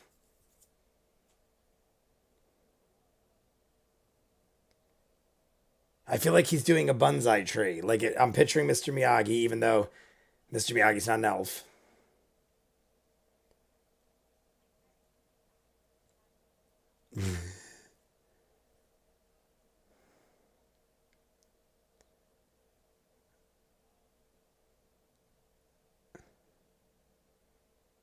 Is there a deal? If you buy extra, do you get a deal? My wild elf can make healing potions, but take some downtime.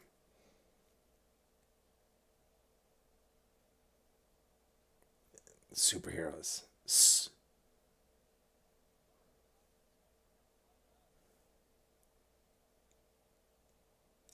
Who am I to ask? I cut fungus for a living. A Mr. Miyagi elf. That's the most ingenious character template ever.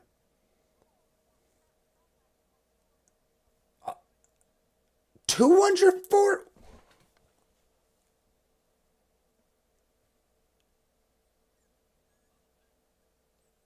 60. Okay. I thought it said 240 a piece. It said 240 pieces. I thought they were charging 240 gold a piece. Four, that means 60 a pop. So they're charging a little higher. People said 50 to 70, 75. They're charging 60 a pop. And we're buying four, so there's not even a deal.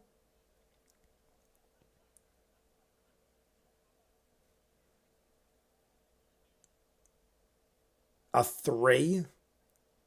Well, that didn't work out too well. Didn't work out too well at all.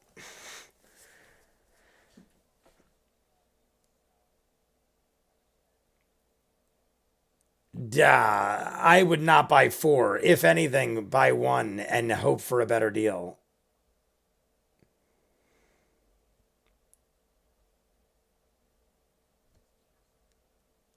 Ah, Molly's trying to rub him the right way. Yasha is the charm. Molly's kissing ass. Molly's like, hey, I really like your fungus over here. Performance enhancing fungus. You can excite me. Travis gave a face.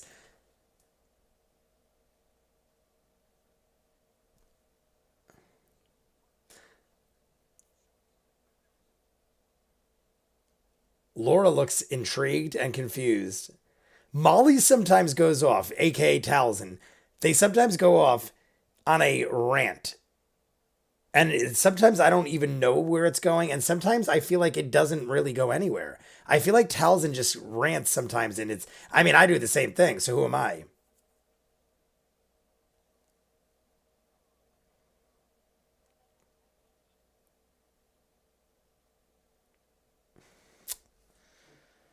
I feel like this one's flying by, guys. We only got about 30 minutes left.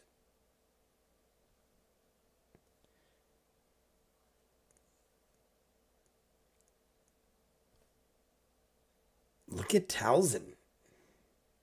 Look at his face. Look how he's acting.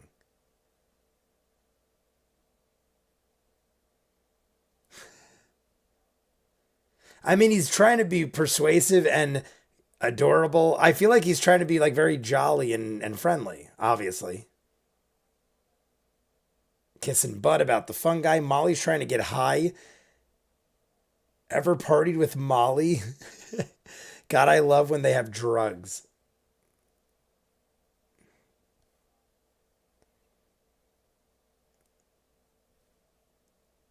Molly would love Molly. I dated a girl named Molly when Molly was like huge. I don't know if it still is. I don't party like that or go anywhere. But when I used to go out with this girl named Molly, Molly was like the biggest drug, and they would go to clubs, and it was a freaking difficult person to date at the time. Let me tell you. I'd always be like, yeah, I got Molly with me. And I'd be on the phone, and people would literally overhear me and be like rolling up to me sketchy as hell. Like, I don't mean to be that guy, but I heard you got Molly. And I'm like, it's my girlfriend. And people didn't believe me. They thought I was like sketched out, which I was, but it had nothing to do with that. That's my story about Molly.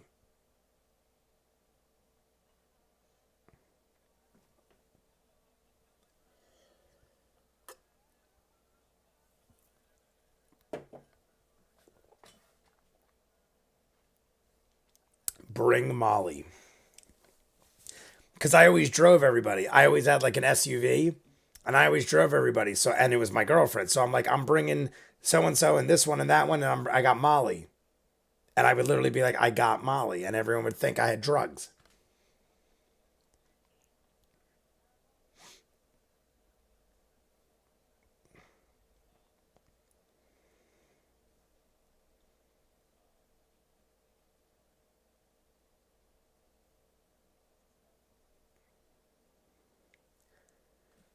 Bumfuck town.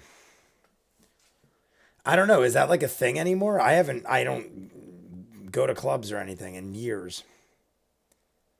I probably haven't been to a club in at least 5 to 10 years, like a actual club. I've been to bars and sports clubs and stuff like that.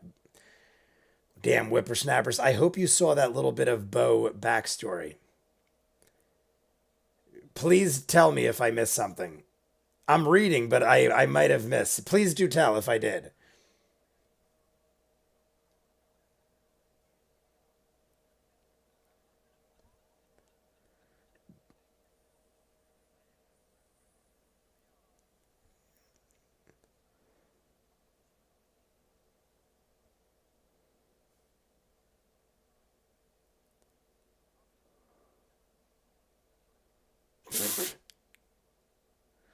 All right, here we go. Molly's in. Molly's in. The kids, I'm the wrong person to ask. Indigore. Bo's from a small town and has a little bit of criminal history there.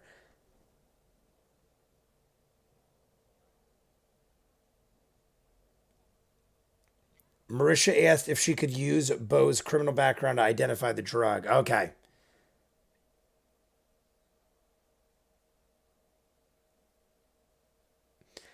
Feel free, even if you think I heard it, feel free to recap me if important things happen because sometimes I'll read it and I won't realize because I'm just like scanning, reading, watching. There's so much being thrown at you. Sometimes I won't realize that it's something important as it might be. So feel free. I will read.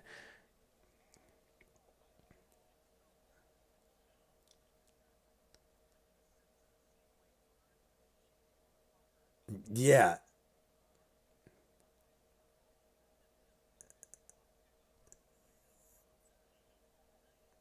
I mean, that does totally throw off what Matt Mercer was probably expecting to do or say.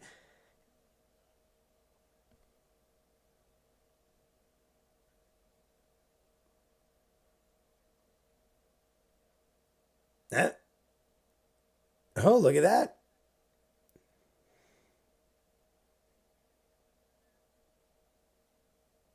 Look, and Bo threatens him. Oh, what determined that? Please explain. She mouthed off about turning him in for drugs, basically, like snitching. I feel like that, and you get. I mean, technically, you would have the upper hand there, but you're kind of being a rat, aren't you? Look at them. Like, are they doing this openly too? When they do like celebratory things to each other, do we like see that in game?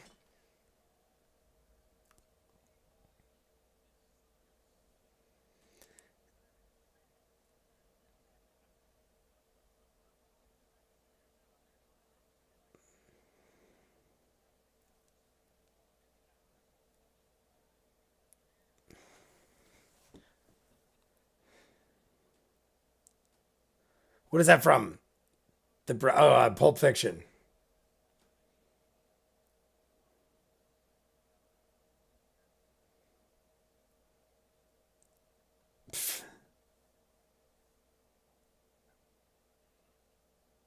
Uh, my God, Matt was very kind for that rolling. I think yes.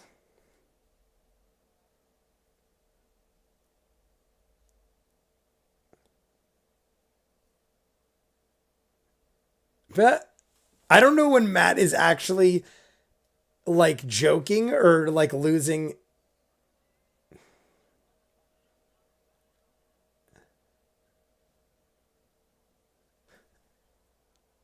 Is that what was I was gonna say? It looks like Matt is totally on the fly or Davies, Mr. Davies.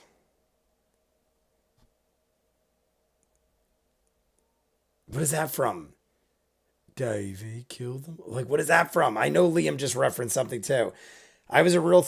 It was a real threat, and also Bo helping Ford gives him advantage because she was technically using the help action to give. Okay, purely improvised. Okay,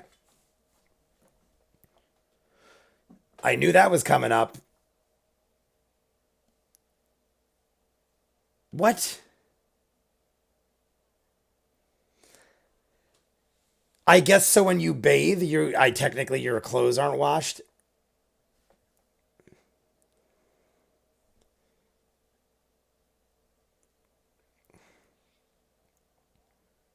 All of you, we all bought drugs.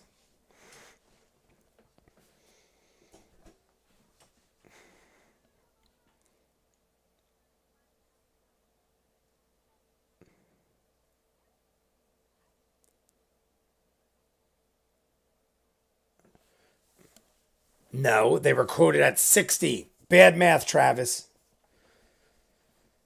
They were 60. 240 divided by 4. Come on, Travis.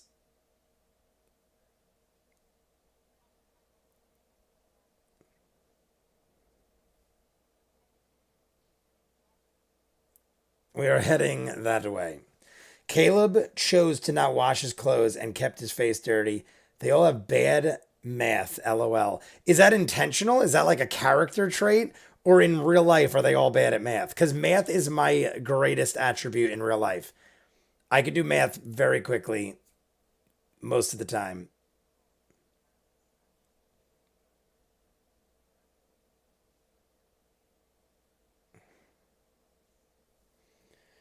No, in real life, I need Fireball. Be right back. Dave Chandler, pour me one.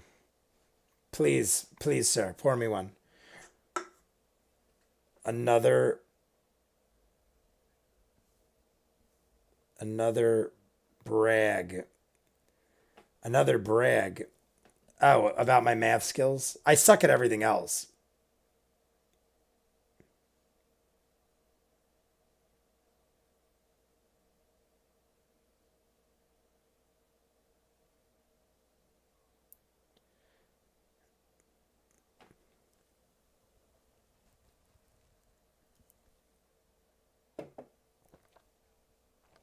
That's why I was saying I'm surprised that Sam steals as much as he does because they're already should be at least being watched constantly. I mean, I know they're innocent now, but I'd still keep an eye on them.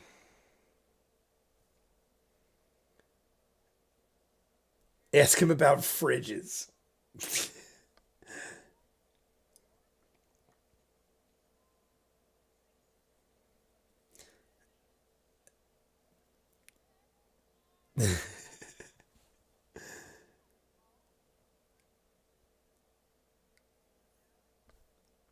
All it looks like Alf Eeld, like Alf the alien from Olmec. Was it Olmec? Yeah. Uh,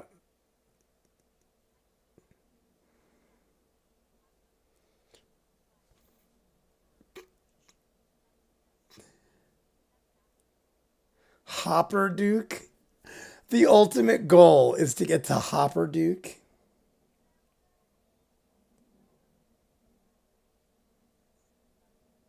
Oh, no, he loves it. Clearly, he loves it. He's a huge fan. That reminds me of Lord Humperdinck from Princess Bride. I've said this before how I feel like certain words are very similar to like fantasy realm things. I don't know if it's intentional or not.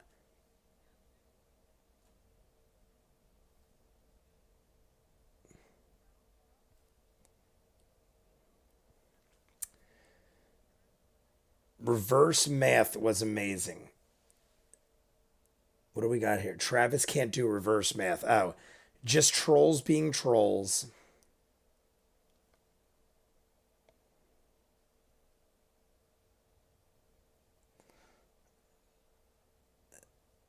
Do it. 200 miles on foot. I mean, if you three, you could do probably, I mean, I don't know. You're carrying shit. That would take a while.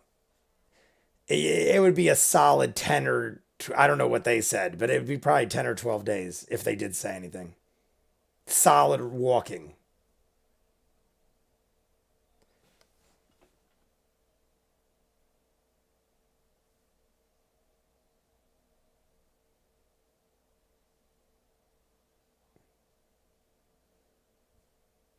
I feel like that's where we should be going. Granted, she said a lot of places, but something about that place seemed pretty neutral for everybody.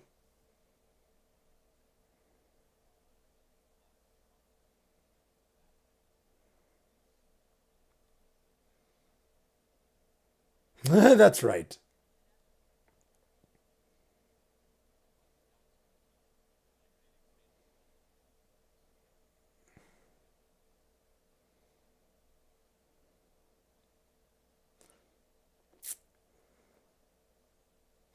I feel like those elves are going to keep visiting Bo throughout.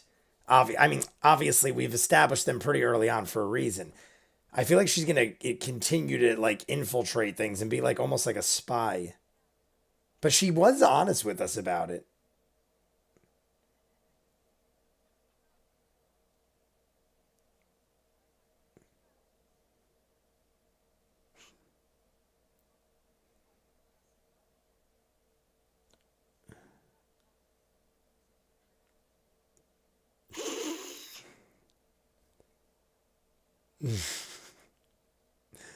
Oh, Sam.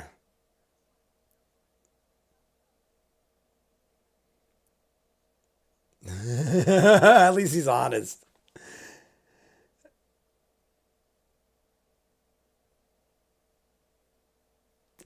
But did Yasha probably just heard Sam say that you're less of a threat to her, which means he's scared of Yasha. I almost feel like that's offensive. But I know it's all in good fun.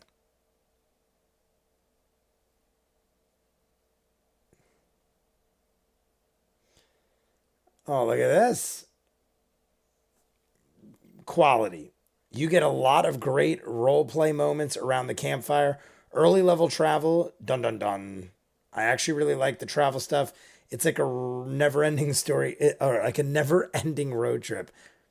Yasha's pretty scary. I figure so much. She actually plays her scary too. Ashley comes off aggressive, and it's good.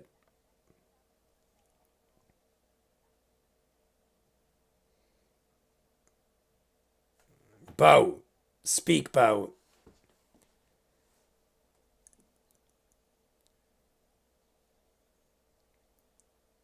Sultris. I remember it like salty rice. Hey, word association. One of the ways I remember stuff as well.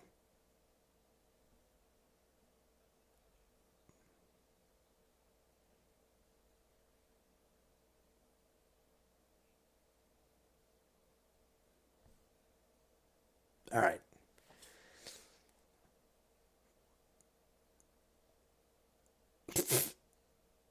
I like how they talk about things like you'd have to be an idiot not to know Rexentrum.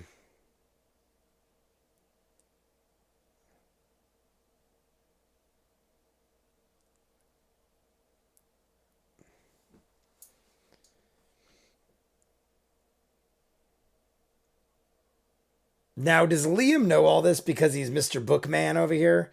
Because Liam knows an awful lot and is showing his knowledge.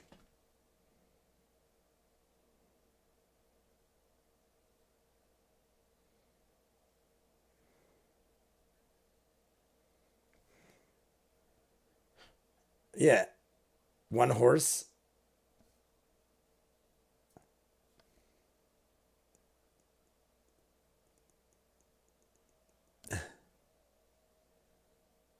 20 miles. Oh, see, they're giving him the benefit of the doubt. I was assuming 20 to 25 miles a day because of carrying stuff, but that they're giving him more. 30 miles? That's, I mean, honestly, that's probably accurate. I just didn't think they were going to give him that much distance based on them carrying things, taking breaks, stuff like that.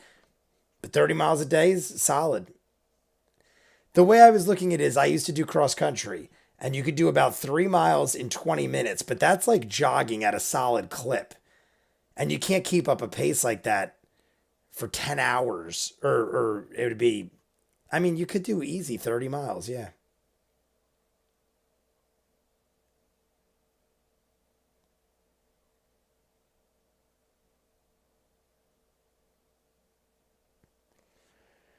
Oregon Trail with dragons and dungeons. They have a horse and a cart to carry things. So that's cool because their pace would be equivalent to foot pace and they could haul more shit. Does Caleb have this annoying the DM feat yet? I don't know what that is.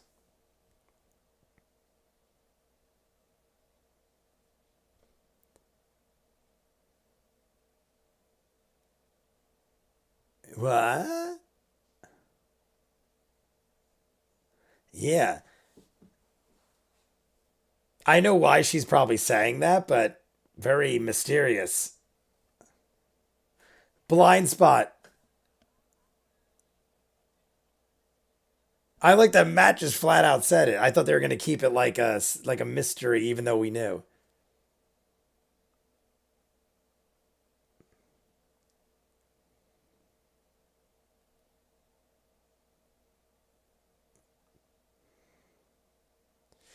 I wonder, I mean, I'm assuming even though there's a reason because of blind spot, I'm assuming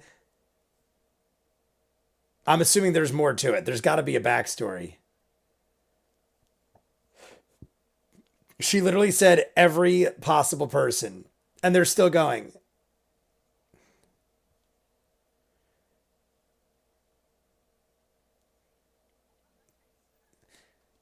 It was Orna, another case cracked.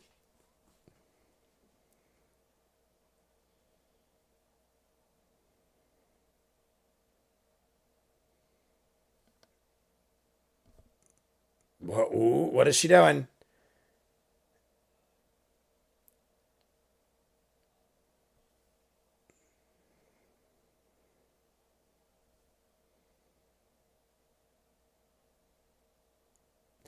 I would assume by horse, you could probably do a good double, easy double, right? Easily double. Probably maybe like 70 miles a day on a horse, maybe? I don't know.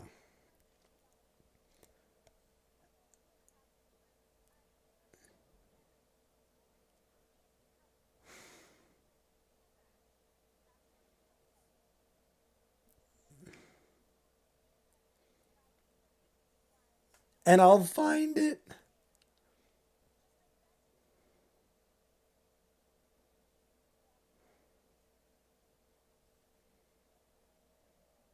Is this a thing? This is a thing? I love it. Nicodemus, Nicodranus.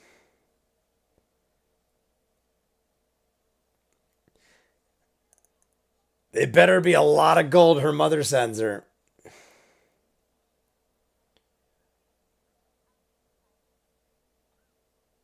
See, that to me seems like a deal. 5 gold to go hundreds of miles on horseback. But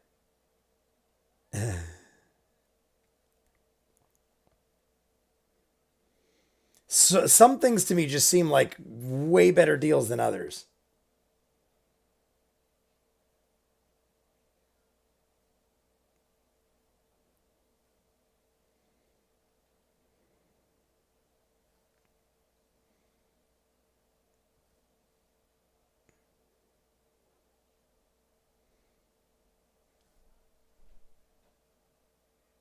Uh, Look at this. I hope this works. Oh, Jesus Christ. I almost knocked my drink over. I hope this works. I hope she is actually able to, like, certain people. That's. Oh, this poor kid, though, is going to get in trouble. D, I'm here late. What's up? We're almost done, D. We got about 10, 20 minutes left.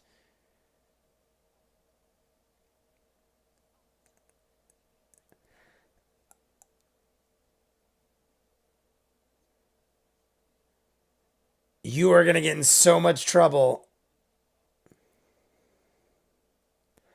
Mail fraud. 3 parcels. What are they? I mean, is it like, I don't think this is a spoiler. Maybe it is. But if you keep continuously stealing from people, even if you're in disguise and it's subtle, does it ever come back to bite him in the ass? I guess you can't really tell me. But I feel like if not is constantly stealing, even if you're in disguise and stuff, it's going to happen.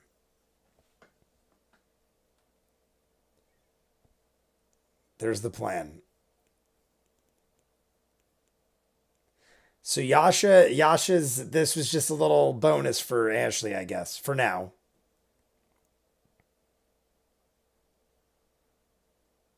I mean, being as blind spot did not last very long. I can't imagine she's taking much more breaks.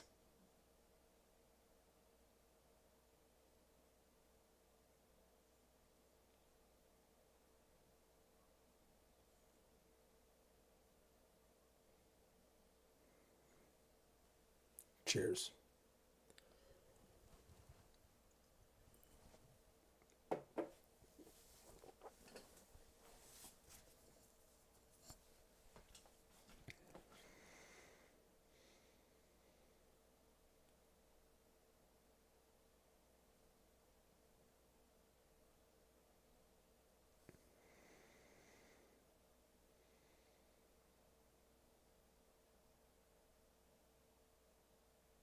All right. I like it. See, they're the mature, well-spoken ones, I'll say, because Molly's not immature, but more abrasive, more aggressive, a stranger more than the rest.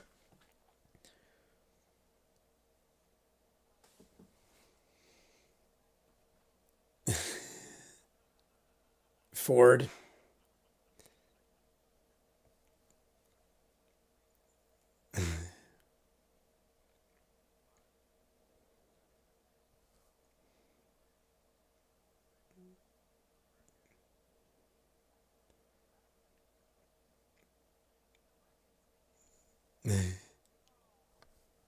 That's it. That's it. That's all I could do. The wagon's all hitched. Hee haw.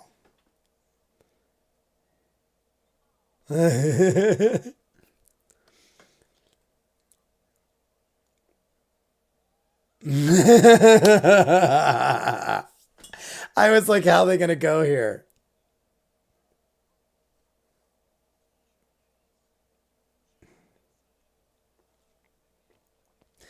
Animal handling.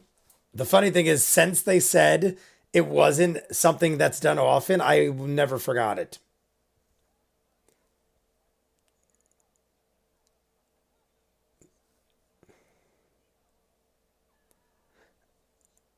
Like a donkey almost.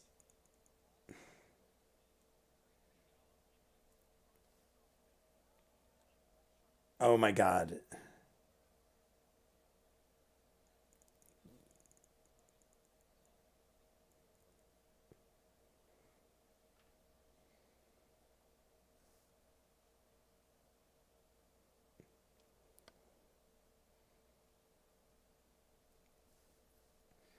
I knew that was coming. I'm like, Matt's summing this up. Let me see. You guys said I can watch this out, usually, right? He's been a long time since I saw early C2. Hey, we got someone new. NMC. Nah, it reminds me of Cena. We bought drugs. We bought mold, which mold drugs, kind of. We paid our in fee.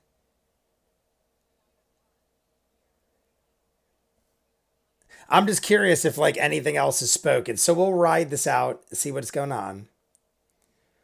Sneaky McSneakerson.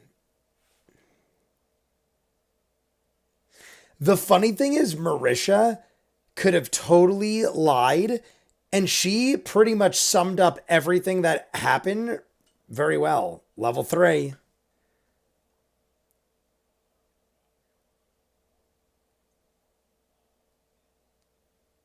Oh,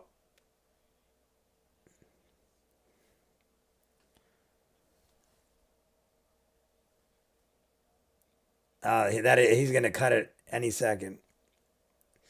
We got about a minute. Bunch of assholes. That was probably the Devin made the map. Devin Rowe, I feel like they said. Something like Devin Rowe, I feel like it was. Mistress of Maps. I'm actually going to check it out. I'm curious. She must do everything fantasy, not just this, obviously, if that's what she does. Happy birthday. Well, this is obviously not the case. An al is about an I always call it al. Ale is 5 copper and normally coin value goes up in tens. 5 gold could buy you 100 drinks in our world, but that standard jester spent about 475 on post. Devin Rowe. All right. Ashley Johnson out. I love how Matt says goodbye a lot of times. And then, I mean, I do the same thing. I'll say bye 500 times. Good night, everybody. Fan art. Look at, oh, I don't know if I've ever quite seen that before. They have like oh, you guys don't see what I'm saying. Well, you see what I'm saying. The, I never kind of saw them like laid out with Sam like that. Or Matt in the middle. I've seen them point at each other and stuff, but I never knew exactly like where they were and how they were together.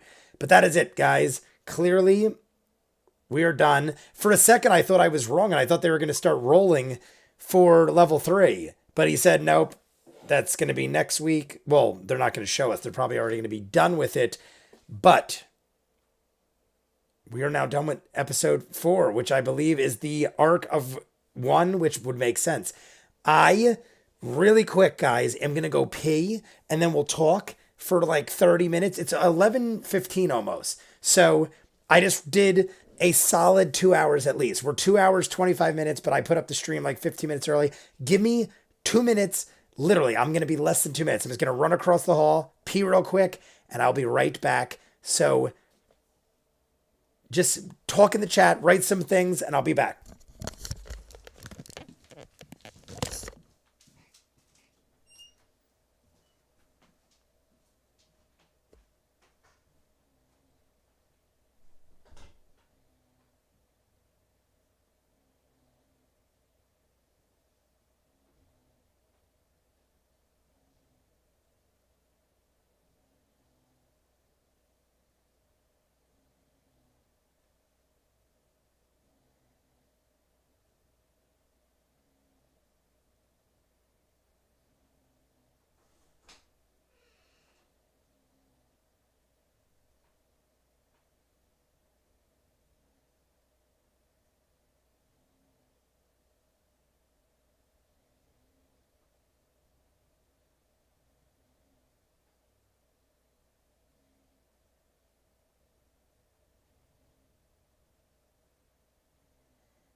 Yoink. All right, we're back.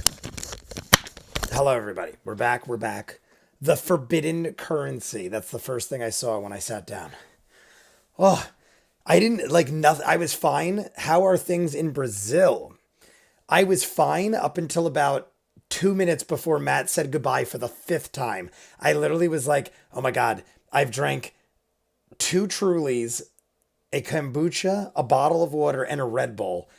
And the liquids were catching up to me, guys. Liquids were catching up to me. But we're all good. We're all good now. We could talk about it. We could see the future of where this is going.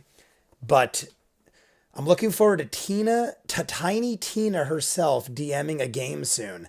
I didn't include Electrum in the maths. Electrum, I will never get how to do math with it. I don't know what Electrum is. I think because we told him not to watch the fan art for spoilers, so he wants to make sure that the segment going into the fan art isn't either. Yeah, that's kind of what I was saying. I don't know what Electrum is. Maybe I missed it earlier. Looking forward to the reaction on next week. There will be Sunday, guys. This is the format, and I might mess it up from time to time, but I mean to get part one out on Sundays, and then Wednesday is supposed to be the Patreon hour and the part two. Wednesday is supposed to be both of those. This week, I had to do it Thursday because I didn't realize with all the movies I reacted to, I ran out of data. So when I went to go post it on Wednesday, they're like, you got to wait till your data resets on Thursday. So that's why it came out on Thursday this week. Normally, it will be Wednesday because I don't like to post it the day before the live stream. I like to give you guys a good 24 plus hours to watch all the previous content and then you watch the live stream. I just feel like since I posted it late on Thursday, if you didn't watch it that night, it would be hard for you guys to like get home from work, jump into that, watch that for an hour, hour and a half, and then jump into a 2 hour plus live stream. So my intentions were not to do that. It's just, this is still new to me. And I totally just forgot that I needed to leave myself a couple gigs of data to post the Patreon hour. So like I said, as the weeks go on, we'll obviously get better at these things. Electrum is like a $2 bill. Oh, okay. I have tons of those. I was going to go in my pocket and show you. I have collected $2 bills since I was a wee lad. And I don't know why. There's no real reason for it other than I just thought they looked interesting. And it intrigued me that I didn't see them often. I thought it was interesting there was a $2 bill. I have literally probably over 1,000 $2 bills from whenever they started making them till now. I probably have one of every year and type, like silver certificate ones, all sorts of stuff for no reason. And a lot of them don't really have a value. I found out years later after I collected them that you can go to any bank and ask for them and they'll give them to you. So they're kind of just worth what they are for face value, unless you have, like I said, like a silver certificate, something like that. And even then, they're worth like $5 or $6. So maybe you'll triple your money. Our bills start at $5 here. Really? Where are you? Is that Brazil? I just saw Brazil coming up a lot. Callista Warrior Queen, where are you at? That $5 bills. I know, I can't remember because I've never traveled outside of the country and people just tell me these things. But somebody told me there's a lot of places that don't use change. Like certain countries, maybe it's a lot of countries, but people I know that have traveled to Europe and overseas and stuff, they told me a lot of countries don't use change anymore. Like we use pennies, nickels, dimes. Somebody told me everything's just rounded and like they don't use it. Everything's just paper money and they don't use it. That blew my mind because I've never been outside of the country. I'm 40 years old. I turned 40 this year or last year, October, turned 40. I've never been outside of the country. The closest to outside of the country I've been is Puerto Rico. And I know that's not out of the country because technically it's United States territory. But that is the closest I could think of that would be like something outside of the country compared to nothing. Because the other places I've been to are Florida, California, tri-state area, Vegas, and New Orleans because I'm a massive Saints fan. So I've been to, those are like literally every place I've ever been to. I just named you everything I've done in my life as far as traveling. Don't travel a whole lot. I think it's because I work so much that I hate being away from my area. And now I'm just like, I've done it my whole life so long that I don't know what I'm missing because I've never traveled. Coins are more durable. Yes, Sweden doesn't use change. I'm in Australia, Callista Warrior Queen in Australia.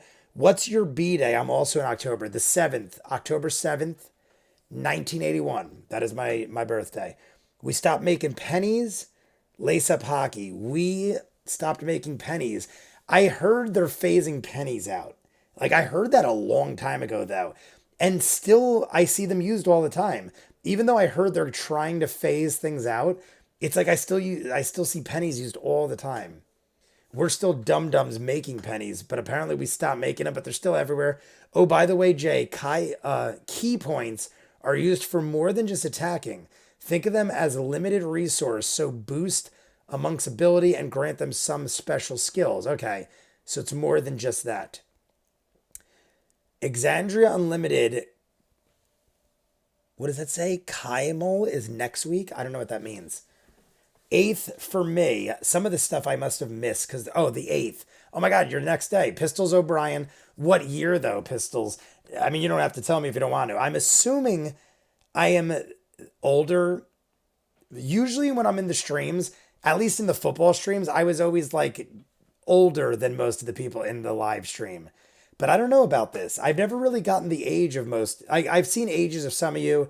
I've seen like 30, stuff like that. I don't really know what the age dynamic would be in this group. It's never really come up, which is interesting. I mean, it usually doesn't. 1985. I'm assuming maybe in a group like that. 1985. Oh my God, Back to the Future. Such a year. The funny thing is, I've probably told you this guys before, but Michelle was my girlfriend.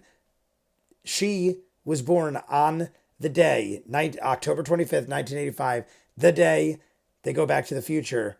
So it was very easy to remember the birthday. And my mother is the year they went back to 1955, same day and month. Actually, no. My mother's is November 15th and it's November 5th, so it's slightly off. But Back to the Future is one of my favorite ever. So whenever I see 1985, I immediately think of Back to the Future. 1977, you got Star Wars. 1966, Nuck and Futz. 1979 is my brother. Wait, 1977 is Star Wars. Good year. You're born in the year of Star Wars, born in the year of Back to the Future. 84 for Callista. 84. I feel like that was Temple of Doom. I always relate things to movies, and I could name probably a ton of them. 84 was Ghostbusters too, I feel like. That was like, I remember there was a trivia show, Schmodown Trivia, that would do a category on the years movies came out. I was always really good at that category because, it depends. If it's 80s and 90s, I'm good at it. Mainly because I was just obsessed with those eras. 92 here, Indigore, one of the younger ones. Lucas, 94.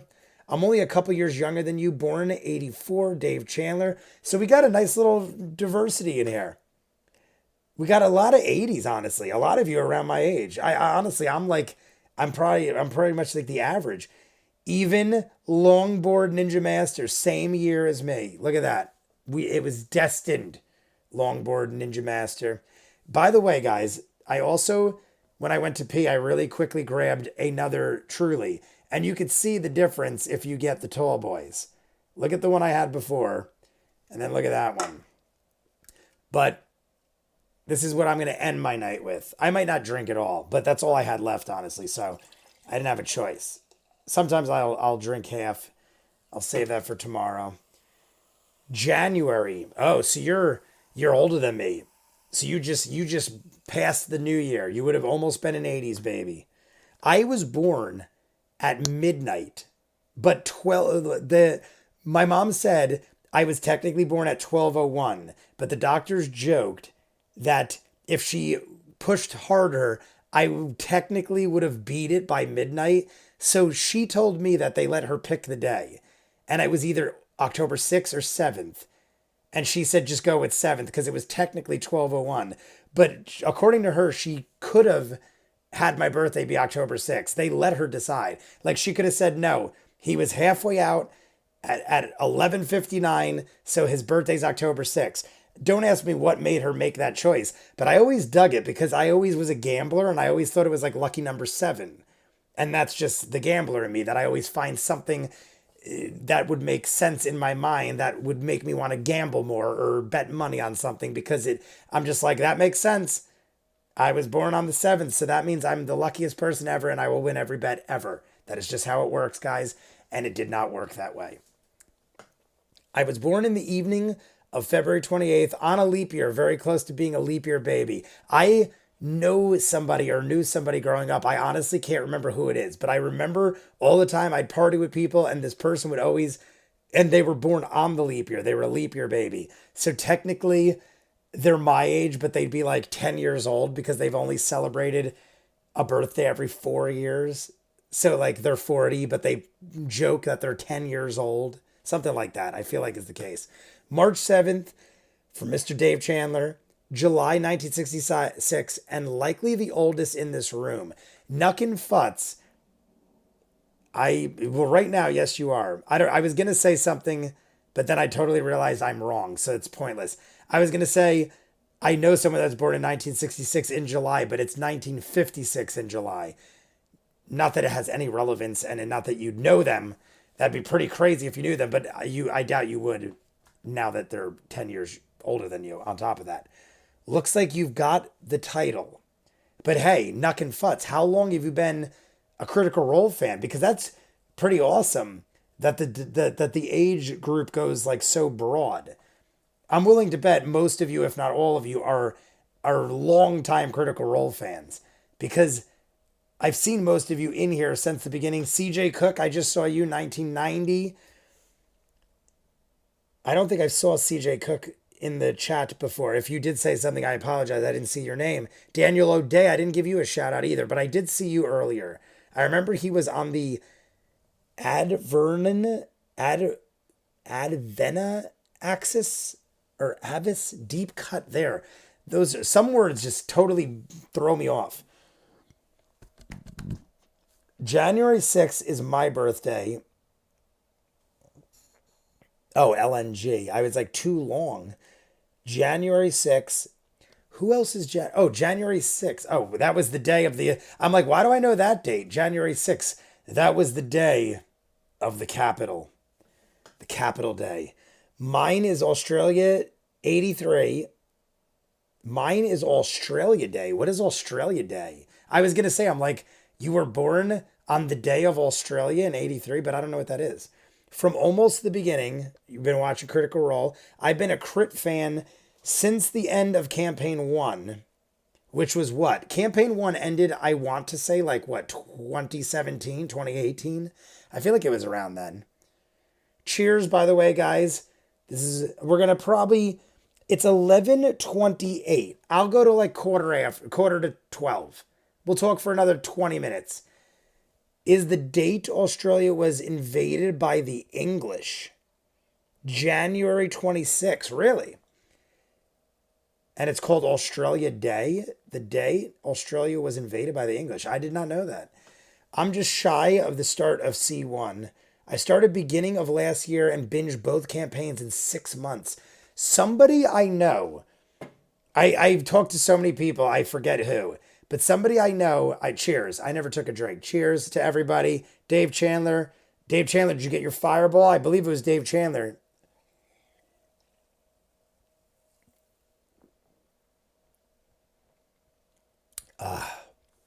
I put my beer, my seltzers, I put in the freezer, but I put it just cold enough where they won't freeze solid. So when I leave them out for about 5 minutes, it is so godly cold. My favorite thing is ice cold beer, or like anything, an ice cold alcoholic beverage. I mean, ice cold any beverage is good, but after a day of work, like the best thing I could possibly get is like a ice cold beer, like right before I eat my dinner or something like that. I just want it like so cold that you almost can't drink it. That's like my favorite, and that's how that tastes right now. Godly. Thanks to Geekly Podcast. What is Geekly Podcast? Did I miss something? I'm just shy, blah, blah, blah. I'm not the longest lasting CR fan, but I've been a fan since the start of CC arc since the arc. Wait, what is CC? Since the start of the CC arc in Campaign 1. I don't know what CC is. I'm assuming that's Vox Machina. Do I know CC? I probably don't if you abbreviated it, so I won't ask. But the dude JB, I don't know. I'm going to bring it up again because I know I'm going to forget and we're going to cut this in like 15 minutes. But in the beginning, I asked if anyone was interested in moderating, and I didn't catch up in the chat if you guys did say anything. So if any of you are interested in moderating, first off, the most convenient would be if you're a Patreon person because that's the easiest way for me to communicate with people because I use Discord and Patreon and stuff like that. But you don't gotta be. I'm just saying that would probably be better. And I don't know if I know how many of you. I know for sure the dude is. I know a bunch of you are in Patreon, but I know Lace Up Hockey is. Lace Up Hockey I've talked to about stuff in the chat, so I know Lace Up Hockey definitely is. But put it this way, if any of you are interested in being a moderator, obviously it's not that hard. You're just going to help me out with not getting spoiled on things in case my brother's not around, which he hasn't been. Same, don't remember. It was also what got me into D&D. Oh, we're talking about other stuff. I work too many Fridays to moderate. I am a Patreon supporter, though. You guys, whoever feels like doing it, and like I said, if no one feels like doing it, I'll figure something out. I just always feel like, even when I did football streams, so many people were like, I wish your brother didn't do it because I want to do it. And I was like, I just don't need it. And then eventually I did make some people moderators just for added help and the fact that they were always in the room and they wanted to. So I was like, hey, if you want to, I'm not going to tell you can't because you're a supporter and I dig it. Don't remember how I started watching either. I'm in and available most Fridays. All right, Lace Up Hockey. I will talk to you on Patreon. But if anyone else is interested, private message me or whatever you want to do. It's all good. Indigor, I'm at work now. Daniel O'Day is at work now, guys. Shh, quiet. Daniel O'Day is at work. I know he didn't say anything about that. I just want him to get his work done. So all of us, moment of silence. I've been playing D&D since 82. When, I know this came up once. We talked about this. I can't remember the guy's name, but there's a guy, and he had a name that rhymed, I feel like, or had like something clever. It sounded like bop-a-da-bop. And he was the guy that created it. When was it? In the 60s? In the 50s? In the 70s? I forget the creation, the starting day or time of D&D. Besides that, though, guys, so we got a map. We finally got a map. So jealous. I started playing D&D 16 years ago, but didn't think I would enjoy watching others play. I was wrong. See, as funny as this might sound, I love watching people. Growing up, my brother was older. We only had one console. At some point, we got old enough where we'd buy our own consoles. But up until we were like teenagers in high school, we always had to share video game consoles. And my brother was more of the hands-on, I want to play. And I kind of would just multitask, do other things, and watch him play. And in my mind, I'm like, we would talk about it and come to a conclusion together. We mostly played role-playing games. And we would get to a point, and then we would be like, all right, we're in battle mode. What would you do? And we kind of like work together. But my brother would do all the moving around. So it was almost like he did all the middleman stuff, the in-between stuff where you go from point A to point B. And I would watch and kind of follow along. But for the most part, I was only really paying attention to the storylines and the major battles. Once you fought the same character 500 times, I was just like, all right, I've seen enough of that. My brother was the type of person who had to reach 100% completion on everything. I remember specifically to this day, I am 40. I've said it 100 times. I remember him playing in the Velt on Final Fantasy III. I will never forget the Velt because he was trying to get every creature in the Velt and learn and master all their moves. And this is before you could use the internet to cheat, and you had to pay money to call a hotline that would give you tips, and they wouldn't even tell you sometimes. And I just remember the song in the Velt and seeing him being in the Velt for like, it seemed like years that he did this. And eventually he reached 100% completion in that game, 99 level on everything. Like he would do that on all the role-playing games. And I would just kind of sit back and watch because to me that was just like a commitment. But I probably sat and watched him for 80% of it. It was just, I could get up and leave. I could go do something else. I had like a girlfriend and like I mean, you do other things, but that's how we used to play games. And my brother was pretty much the game player, and then we'd put our input in for other things. Hackmaster still uses Taco unless they updated it. Acquisition Inc. was my gateway into D&D. I love Pat Rothfuss. I'm curious to see if anyone put the other dude's name. Don't remind me. What? Oh, Gary. There it is. Gary Gygax. That was what it was. 1974. Thank you. In my head, I was like, it sounds like the 70s makes the most sense, but I wasn't sure. 1974. Gary Gygax, and that was a thing in campaign one, I think, or something like that. Apparently, Taco was the bomb. D&D was 85, I think. Oh, advanced D&D was 85. I see that makes sense because I remember, my apologies. I remember when I used to see a lot of advanced D&D, and I remember there were games. There were Nintendo games. I've never played them. I think I might even own one or did own one at some time. There was Advanced D&D, which was like a NES console game, and I'm sure they made them after that, probably for Super Nintendo, stuff like that too.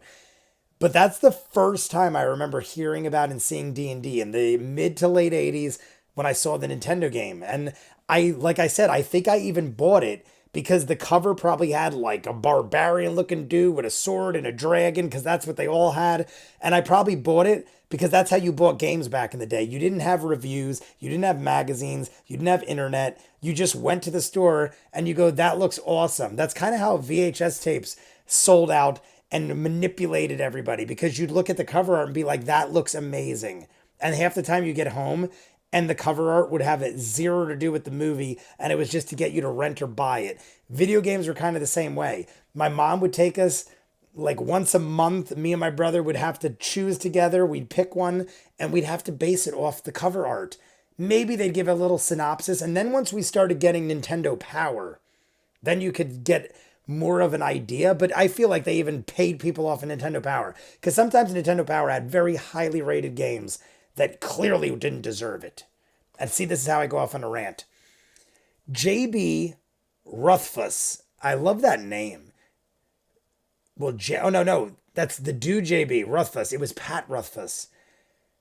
Al is so chaotic. I love it. I was surprised the rules designer was so open when he took over. My first time seeing Jeremy. I only played D&D once or twice as a kid. I played so many RPG video games in my teens and 20s that this stuff just makes sense. Yeah, that's like my favorite thing ever to this day is as far as video games, role-playing games.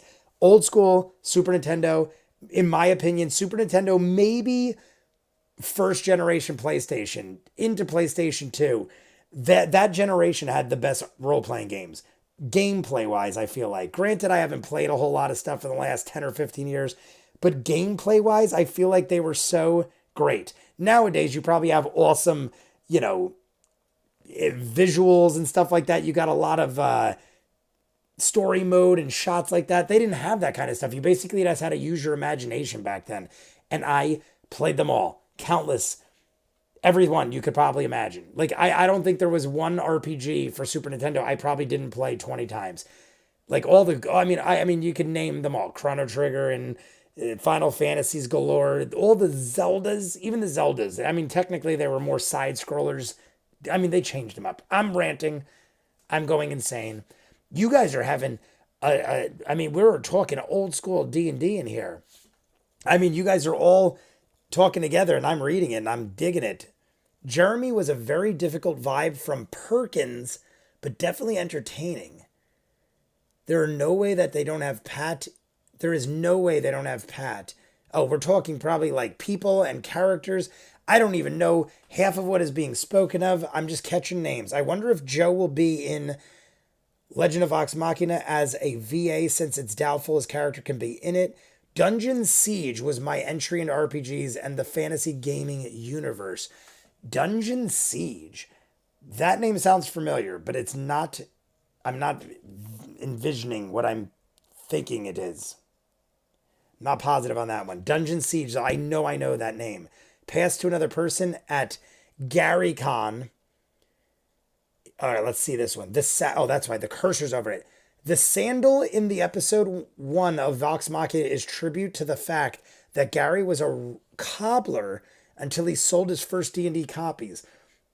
They stopped before finishing the pair.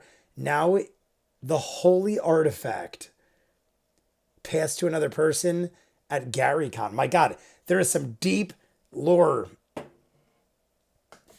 Dungeon Siege was my entry. I already saw that. Acquisitions Inc. They're a live show D&D game. Very, very popular. Live Acquisitions Inc. I wonder if I've seen them. DMD'd by Chris Perkins. He is the lead story designer for D&D. Is Chris Perkins from something else? I feel like, I mean, Perkins is a restaurant and also probably a very common name as well as Chris, but I feel like I know a Chris Perkins from something. Dungeon Siege, first one, still one of the greatest. Yeah, I wondered if Joe would be, blah, blah, blah. Dungeon Siege, good game. Dungeon Siege was great.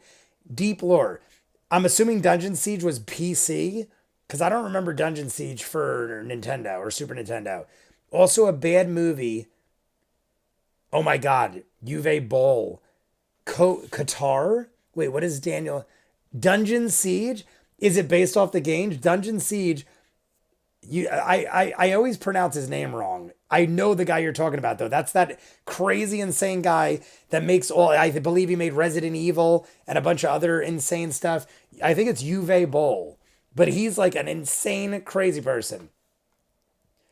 Dungeon Siege was definitely PC and a terrible movie. Yup, a PC game, and it was. I'm assuming it was based off the movie.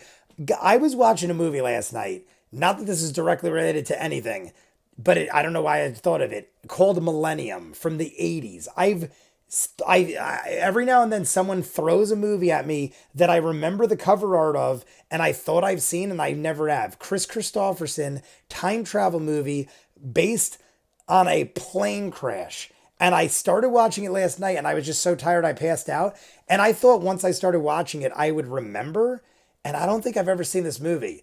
But my friend told me, like, dude, if you've never seen Millennium, time travel, plane crash movie, Chris Christopherson, it was way more serious than I expected. And that's probably why I fell asleep. But it looked like a solid movie. And I'm probably going to watch it or finish watching it after we're done with this. Yes, with Jason Statham. Movie made based on the game. Jason Statham, oh my God. I think I did maybe see that, or I at least remember that. Hey dude, what is up, Caden Clark? How are you doing in the chat? Mr. Pizza Man, I saw you said PC game, but I didn't give you a shout out. Think the movie was based on the PC? Mr. Pizza Man, I definitely remember you. Jason Statham, Ron Perlman, Jason, that's not the same as the Dungeons and Dragons movie with Jeremy Irons, right? That's one I've also never seen. Believe it or not, I know the memes. Jeremy Irons, that's why I know it. I know there's so many memes with Jeremy Irons screaming and people are like, oh my God, what was that all about? I think that's just a Dungeons and Dragons movie. That's probably different because I don't think Jason Statham and Ron Perlman were in that. But I've never seen that either, and I've heard people rag on that all the time. I love his Between the Sheets interview. I don't know if you know this, Chris Perkins, unless you're super into many Wizards of the Coast products. He's an amazing guy, but if you're just not getting into D&D, I know Wizards of the Coast. Wasn't Wizards of the Coast a magazine? Or no, I had Wizard magazine. Wizards of the Coast. I know that. I had Wizard magazine when I used to be really into comic books and cards. And I don't know why this is what I do when that happens. I'm reading a fake book to explain that to you. Is this game like D&D? Yes, Marion Ravenwood, Critical Role is D&D. It literally is D&D. That's what it is. I'm watching a campaign of people doing it, and that is why I'm learning the thing. Oh, here comes a cat. We have kitties coming. Hey, Fatty Bear. The cats have woken. The cats have woken right in time for us to have about 5 more minutes. It's the biggest, fattest cat. So it might be hard. Oh, you guys could see him. You guys could kind of half see him over here if I move my arm. Come up here, buddy. Where are you going? I don't know where he went. He's behind me. Oh, now they're all here. They're all here. Samwise is here. Sammy's here. Coco's here. Coco went under the bed immediately, though. Oh, did you guys see Sammy? Here, I'll get Sammy to come up on my lap, and we'll finish this. You can see the wiggly tail. I said we cut it at 11:45, so we'll say hi to Sammy. If you guys have anything else you want to talk about, we'll do another like 5 minutes. I'm gonna back up so Sammy can come on my lap. Come here, Bubba. Come on, Bubba. Come here. Come here. Oh, you're so chubby. Boop. All right, we're gonna put you here. Good, stand on me. Stand on me. It's okay. It's okay. It's okay. Okay. He's so big. It's hard to set him on my chair. Coco could sit on the chair with no problem. I mean, Coco could sit on my lap with no problem. Sammy's just too. He doesn't like being held, and he's like literally like 25 pounds. Sammy, go sit in your little pod. Sammy gets very rough with his scratching. Yeah, Marion Ravenwood. That is Michelle in the chat, guys. This is Sammy, her cat. Samwise Gamgee. But yes, Coco ran under the bed. Sammy wants to be fed. The problem is they fell asleep earlier than usual. They normally go to sleep at like 2 in the morning. So I didn't feed them what I normally do. So they're probably like, where's our god dang food? I know, if I flip him over, I honestly think it's just too tight in this chair. So impossible to herd cats. Good effort. I think, guys, I'm totally serious. I was talking to my sister about this.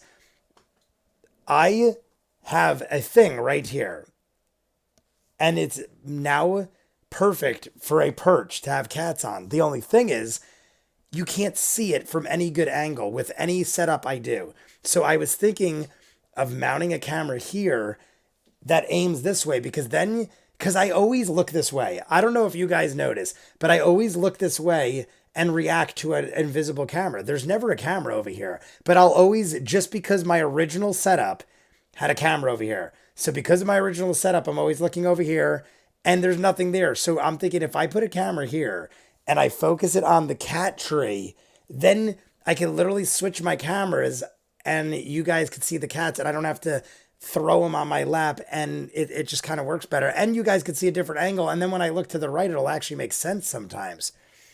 Coco, come in. See, Coco will jump on my lap. Come here. Come here, honey. All right, make me a liar.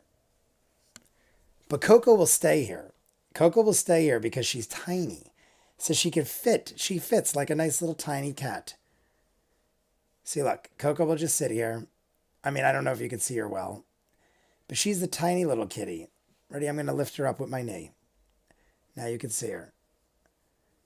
Oh, I probably shouldn't growl in her face. That's probably the worst thing I should do, but she loves me, so she's fine.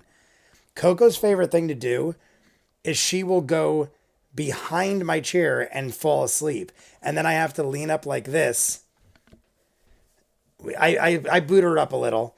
I had to sit like this, and she'll like go behind my chair and she'll fall asleep. And then I'll be like editing videos and I can't sit back because she will cuddle. She looks like my cat Jiggles. Is that Jiggles or yeah, it's Jiggles. In my mind, I saw Jingles for a second. But guys, those are the kitties. I'm happy they got to come in.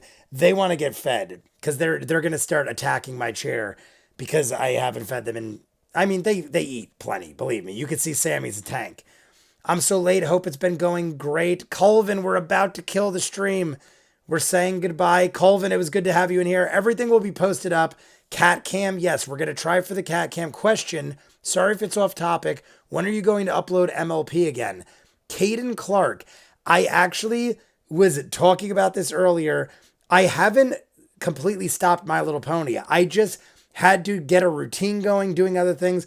There will be a My Little Pony video posted, and in that video, I'm going to put a new intro that will explain what's going on, but you will see something up in the next month or so that explains, and there will be a reaction of My Little Pony. So something will be out. Have a great night, everyone. It was supposed to be Jingles. I misspelled it. Oh, it was supposed to be Jingles. Amazing. I would lift up Sammy, but he ran out of the room, and now I hear him crying because he wants food. I will set up. There'll be trees. There will be trees. Come here. I'm curious to see if he'll come if I just call him. Come here. Yeah, see, he's not coming. He wants to get fed. I will. There will be cats, guys. There will be cats. I will talk more next time. You guys know me. There'll be plenty of times to talk. We'll definitely have more. It's almost midnight. I like how this went. Everything went good this time. Say Sam why. Sammy. Come here, buddy. Come here. No, he's not having it. He's not having it. He wants me. He wants me to come. Like Coco keeps coming. See, watch. Coco's coming back. Come up here. Coco comes right over. Sammy. See, I can put Coco up like this. And then Coco's on her perch. I just have to lift my leg up. Coco's awesome. I mean, not that Sammy's not awesome. But Coco just always comes when I call her. Sammy's looking at me in the doorway like, get me food, you son of a bitch. That's what he just said to me. He said it. So it's 2:51 p.m. on Saturday, actually. I didn't watch C2 live, and everything was spoiled for me, so this is extra fun. Such a pretty kitty.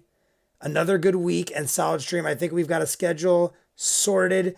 Coco, hey man, sorry I wasn't able to make it for the stream. Alex Villalobos, just wanted to say hi. I'm happy I stuck around for the extra 2 minutes. So Alex Villalobos, Alex has been in every live stream. Colvin's been in, I think, every live stream.